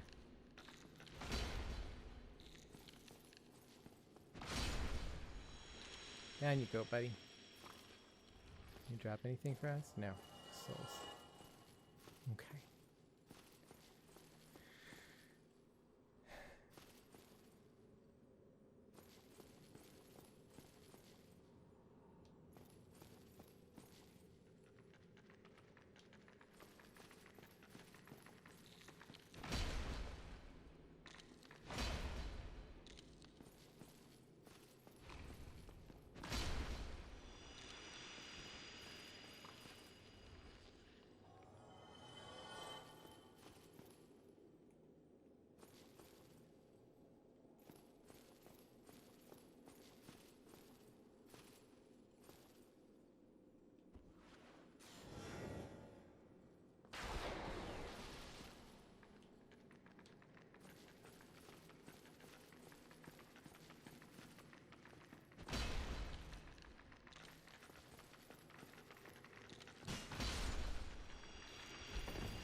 Just the way they prance.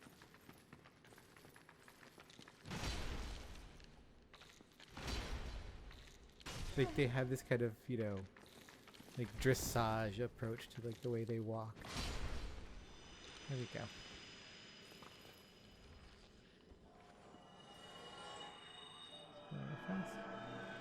These are heals that we can't use in the spur of the moment. They take too long, so makes sense to use them now, eh?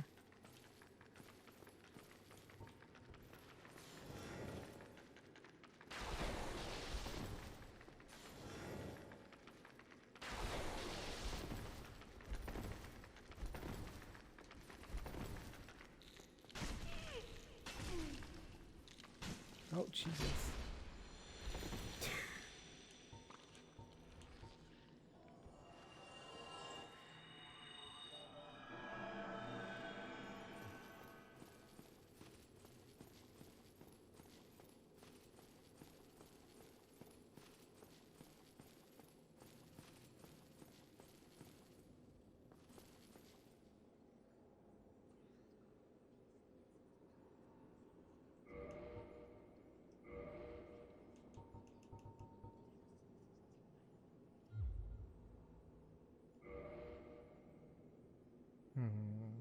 to do here? Yeah, I want to heal first. Get that out.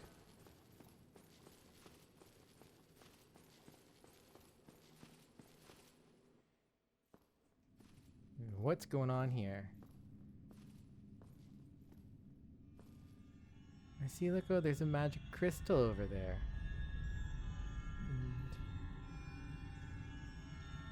So we're just in a giant geode, and then, oh no, here comes Seath.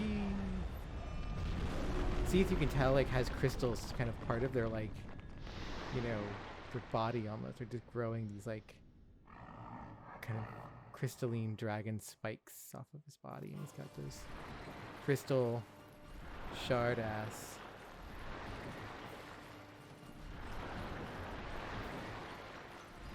Went the wrong way.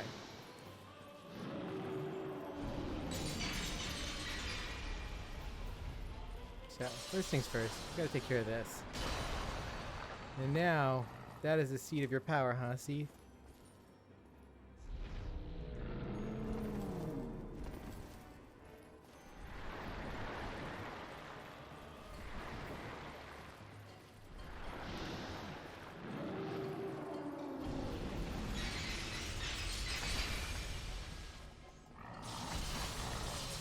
He's not so tough once you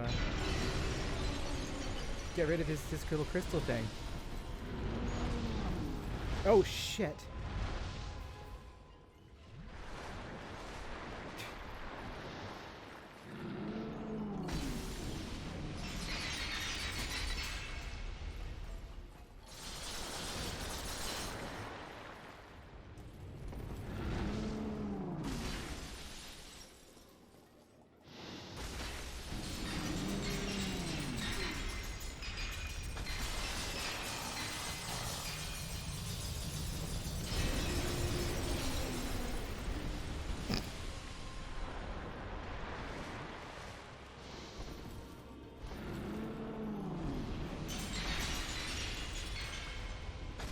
Fuck off. There we go. Big dead dragon. Now, the one thing we didn't do is, we can cut his tail off, and when we cut his tail off, we can get the Moonlight Greatsword, which is a classic, FromSoft weapon. It's in everything. It's in the Kingsfield games, it's in Armored Core, it's in Dark Souls, it's in Demon Souls. It is a giant fuck-off magic greatsword. And it's really cool, but we're not magic, so it's not that important. I thought I was getting the right tail, but I guess not. He's got like kind of like weird tentacle body, but he's dead now. Seath is dead. We have put an end to the tyranny of Seath. He didn't have scales, and so rather than learning a lesson about how everyone is beautiful and unique, he decided he wanted to become immortal, and he betrayed his bros and sided with the gods and became an undead dragon magical menace. And so we had to put him down, because that's what you do. We got quite a bit of souls here, so let's do some shiz. Let's see, what do we want to put our souls in? I think we could probably use 2 more of these will get another slot, which might be useful, might be fun. We could put Wrath of the Gods or whatever, or we could just have more health. I think we'd probably go to health. We could probably use a little more endurance. Get endurance up to 30. That might be our goal. Derby's next goal. So we're here. Yeah, we did this thing. Let's actually, while we're here, we got some of these guys. Let's use them. Maybe we can get just one more level out of things. Probably not. No, yeah, that should do it. Well, yeah, perfect. It's a perfect number.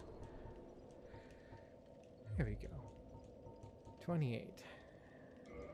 And a little bit of points to spare. Okay. And that kind of marks the end of this kind of terminus. You know, each one of these, we've got to do the big boss souls now. We've done all the smaller souls, and now we're getting these are really bits of soul, if I'm not mistaken, that like Seath's soul, the one we just got. Let's actually read it, because we need to do that. We haven't been doing that. I just realized. Because these are important. These are where we get the big... Stop doing it. So we get the big good lord. Yeah, the Lord's soul. So here we go. Here's the Lord's soul. Soul of Grave Lord Nito, first of the dead. The Lord's soul was discovered at the dawn of the Age of Fire. So these are the ones at the beginning they mentioned, kind of like the flame happened, and everyone kind of picked through the souls, and they found these blazing souls and took them. Grave Lord Nito administers the death of all manner of beings. The power of this soul is so great that it satiates the Lord Vessel, despite the fact that much of its energy has already been offered to death. What does that even mean? Who can say? It just sounds metal as shit. Which is kind of the point. Like, we killed Grave Lord Nito and took his soul. How does the administer of death administer their own death if they're dead? You know, like, these are things you can't think about too much. There was no death before Grave Lord Nito. Everything was gray and static and didn't move. Well, okay, the dragons didn't die until they were immortal until Gwyn was able to kill them. When we had disparity, when we had the past and the past and future being divided, and we had time after the first flame, night and dark, passage of time. We get life and death then. Everyone was immortal, in theory, until then, because it's kind of how it worked. But so Grave Lord Nito is the embodiment of, is the administrator of death, of all manner of beings, including gods. All manner of beings includes gods, so Grave Lord Nito is the arbiter of their deaths, which now he's dead. What does that mean? But also, so he's got this powerful soul, but it is powerful enough to satiate the Lord Vessel. But its energy has already been offered to death, which is interesting because we're thinking of its energy has been offered to death, which I guess is the annihilation of energy. So where is this energy that is possessed in the soul? It's an interesting question. But then we have the Bequeathed Lord Soul Shard. And this is important. We have a Lord's Soul. This is a Lord's Soul Shard. And it's been bequeathed. Soul of the albino Seath the Scaleless. A fragment of a Lord's Soul discovered at the dawn of the Age of Fire. Seath allied with Lord Gwyn and turned upon the dragons, and for this he was awarded dukedom, embraced by the royalty, and given a fragment of a great soul. Although just a piece, it will still satiate the Lord Vessel. So this comes from a soul that's so big that even a fragment of it is the equivalent to the same kind of soul as Great Lord Nito, first of the dead. Crystal Ember. Ember required for weapon ascension. Crystal Ember created by Seath the Scaleless, handled only by the giant gods blacksmiths. Handled only by the giant gods blacksmiths. This created by Seath. So I guess we're assuming here that Seath is considered a god here. He's part of the godhood. if we can assume that, like, the crystal ember is only handled by Seath's blacksmiths, if that reads correctly. So Seath is a god. He's a part of the gods of, Izalith, or not Izalith, of Lordran, and like Gwyn and Nito and the Witch of Izalith, and so on and so forth. Do we read this? The Chaos Flame Ember. Chaos Flame Ember is an art of the lost city of Izalith, handled only by the blacksmith knowledgeable in ancient methods. We'll be going to Izalith. We will be going to the lost city of Izalith, and it'll be interesting what we find there. But, chaos weapons are demon weapons augmented by humanity, which inflict fire damage. So that's what stuff's going on there. Is there anything else? The kindling. Secret rite allows bonfires to be bolstered further with kindling so that even more essence can be collected. Kindling was a sacred rite passed down among clerics, but all undead can imitate the process in the same manner that they restore their hollowing with humanity. How peculiar that humans had found little use for humanity until they turned undead. This is one of those moments of editorializing that is fascinating. Because, okay, like we have a basic item description. We have the top item description. And then we have the kind of the bottom part. So we have the secret rite allows bonfires to be bolstered further with kindling so that more essence can be collected. Okay. Statement of purpose. Kindling was a sacred rite passed down among a kind of descriptive understanding of what, the kind of lore building, we call it. But then we get how peculiar that humans had found little use for humanity until they turned undead. This is wonderful to me. I want to know who. This is, my eternal question is not about like how these things link together and stuff like that. It's who is writing these item descriptions. Who is editorializing them? Where is, who is this coming from? Is this person human? Even, the way they, how peculiar that humans had found little use for humanity until they turned undead. So it's they, humans, they, not, us, them. It's not until we turned undead. It's how peculiar that humans had found little use for humanity until they turned undead. So there is a non-human, it stands to reason there is a non-human that is writing these, or at least that description. And if that description is being written by someone else, and one, where is it? Is it in Sturby carrying around like an adventurer's handbook? Like one of those little sticker books from when you're a kid, you put the little, you get the packs of stickers, and as you put them in, the little, the activity book stories kind of unfold. How are these being communicated, and who is communicating them are my big kind of like things I think about constantly.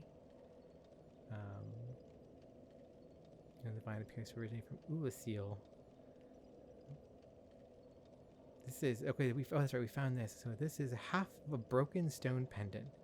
The vine appears to originate from Ulasil, which is it's this kind of lost, ancient, kingdom.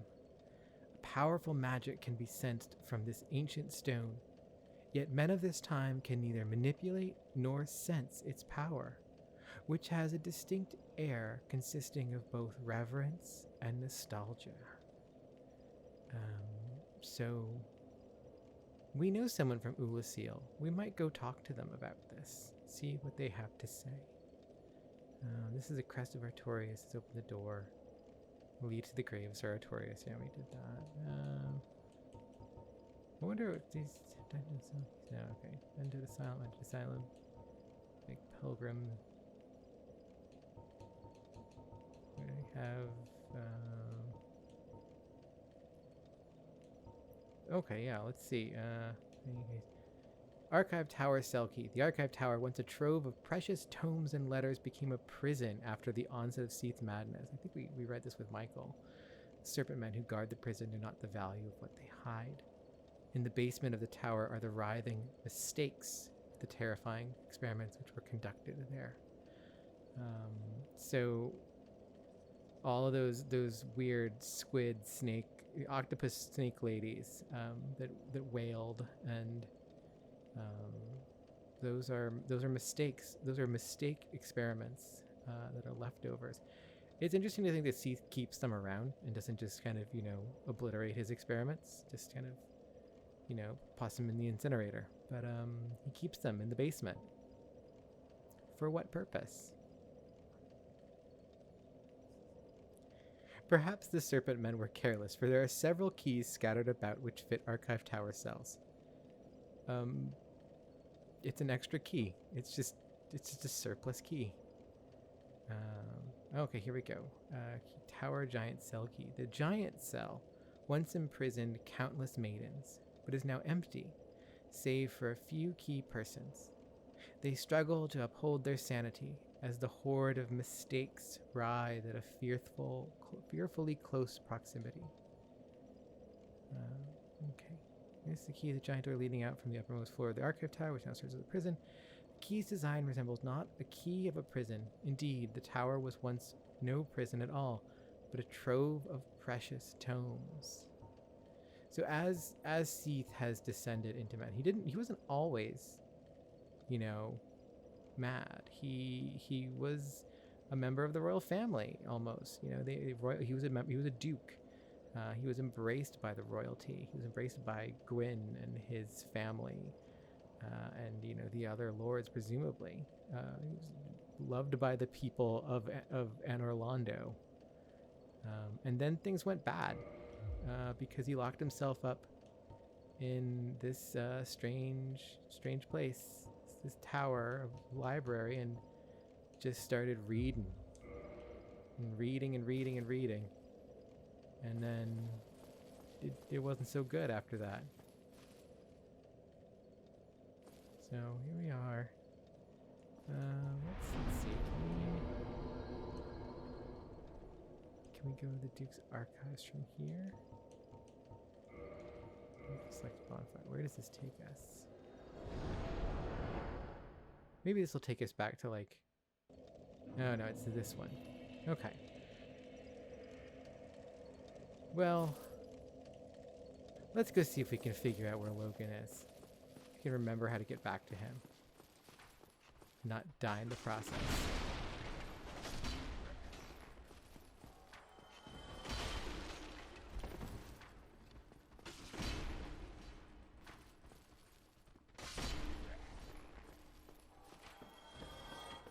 I think the channelers stay dead, so that's at least one less thing we have to worry about.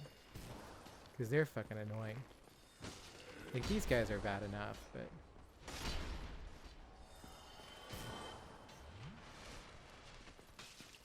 Stop that.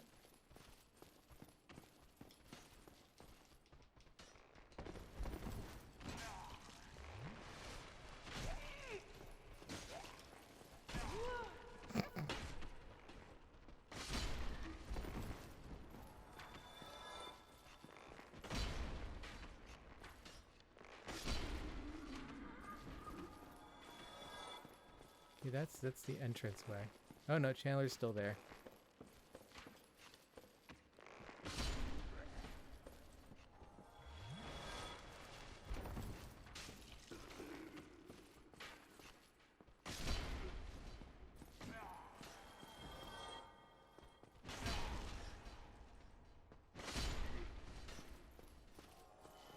I have to remember how we get... Oh wait, there's the outside. It's over that way. Maybe? We'll find out.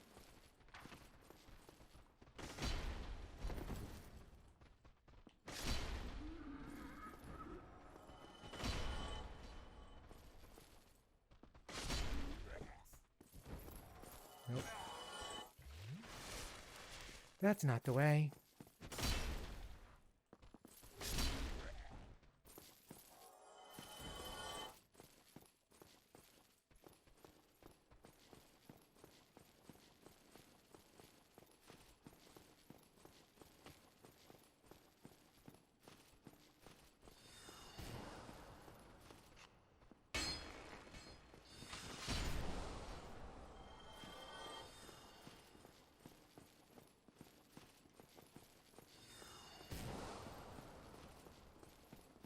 go up again. I think that's right. We had to go down originally. So, have to go up.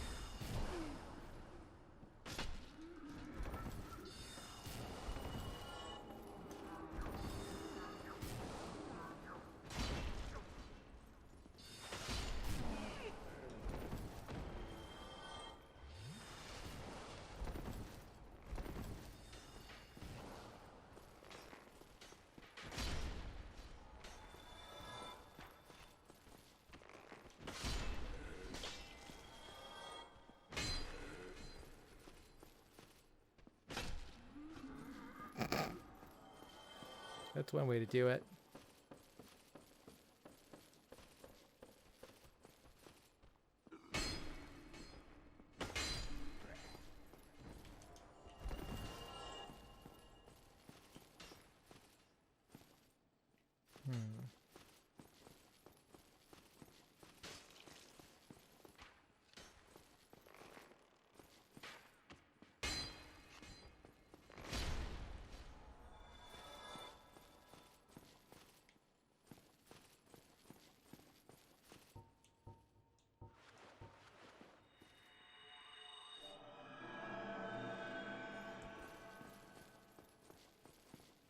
How do we get back to where we have to get back to the actual, like, kind of prison where we're trying to go. Turn the handle. Maybe that'll solve things for us, maybe. Probably not. No. Oh, here's a way we can go.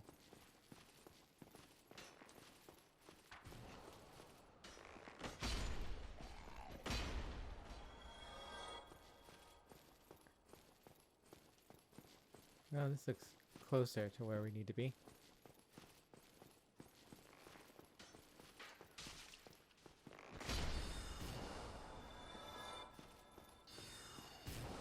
Goddamn channelers. Oh!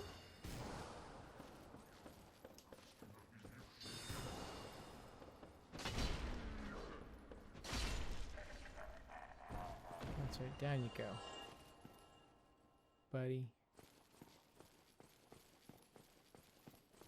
No door. Where's the doorway?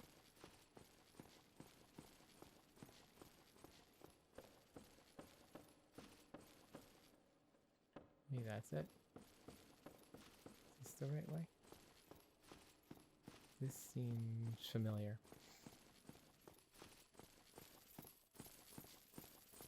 Yeah.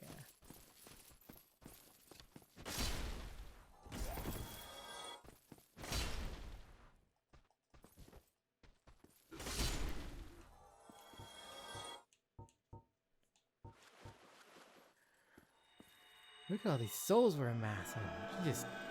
Derby's just a killing machine.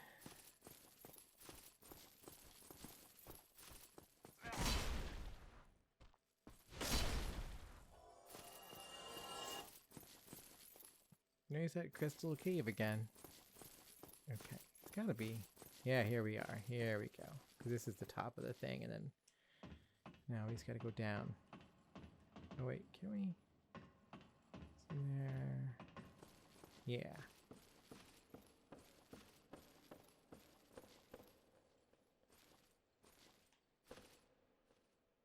Oh. God damn it. Oh my god.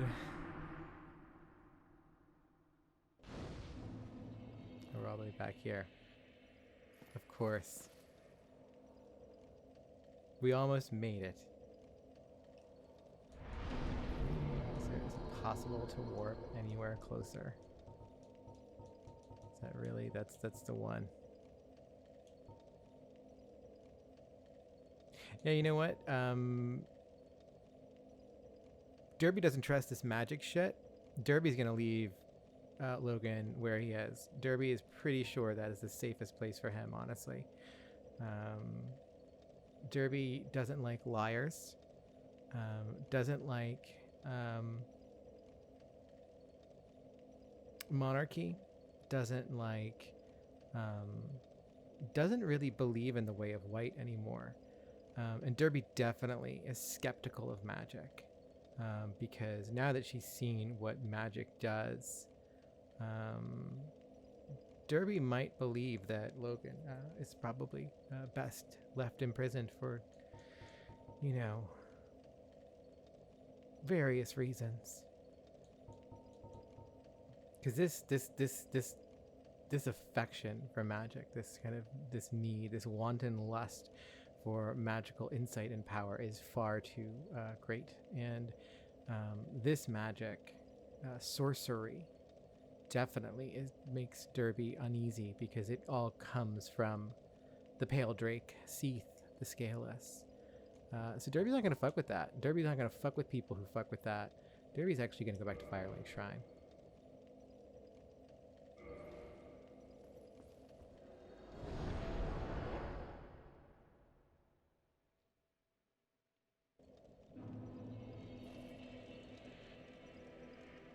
Here's our good friend. Oh, hello again. Oh, this is We're our other both friend. managing quite well, aren't we? But I haven't found my father yet.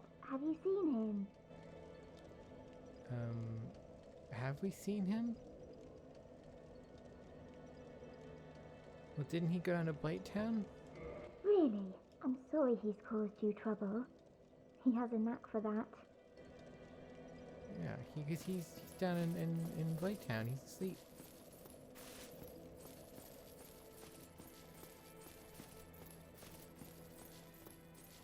That guy's cool. We don't mind him. Derby's pretty. Hey, buddy. Oh, there you are. Just so you know, Master Logan has left on his own again. It seems that he is still determined to find the famed regal archives in Anor Londo, and I have decided that I must search for him.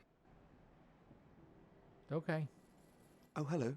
And pray that you never go hollow. Yeah. Why don't you go off to Anor Londo? Damn, you've lost it, haven't you? Then I have no choice. Prepare yourself. Ah, Master Logan.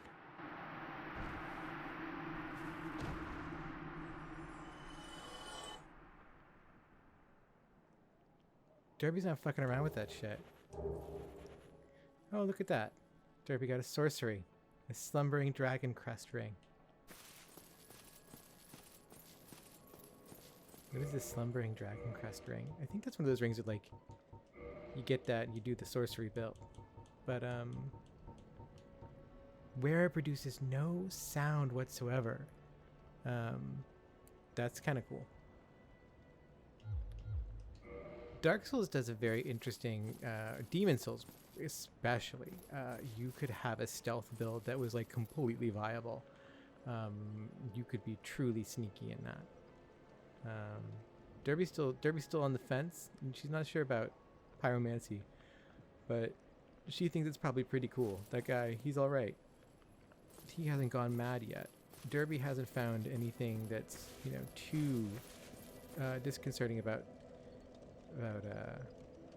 pyromancy. But she doesn't trust a lot. Derby's starting to lose her ability to trust. Except for the dragons. She trusts the dragons. Derby believes in timelessness. In the gray, Derby believes in the gray.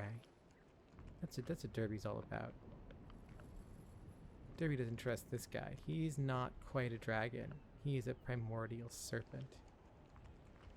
He's got those weird teeth and those weird nose flaps. Derby's not sure what to do with that.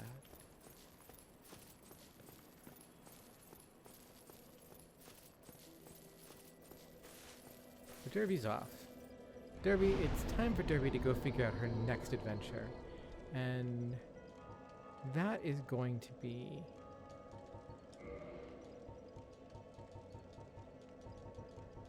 It's going to be down below.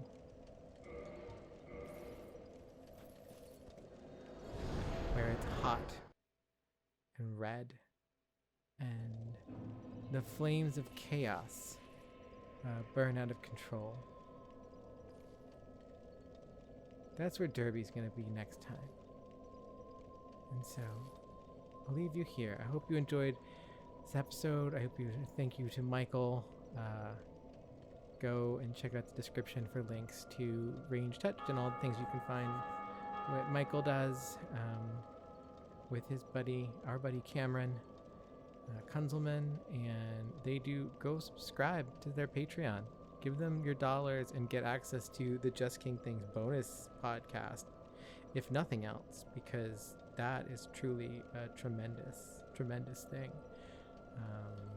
And I'll see you next time as we go and confront the demon ruins, and with our continued returning guest, Trevor Strunk. So until then, take care, be well, and don't fuck around with sorcery. It's bad. Bye, Derby. Bye.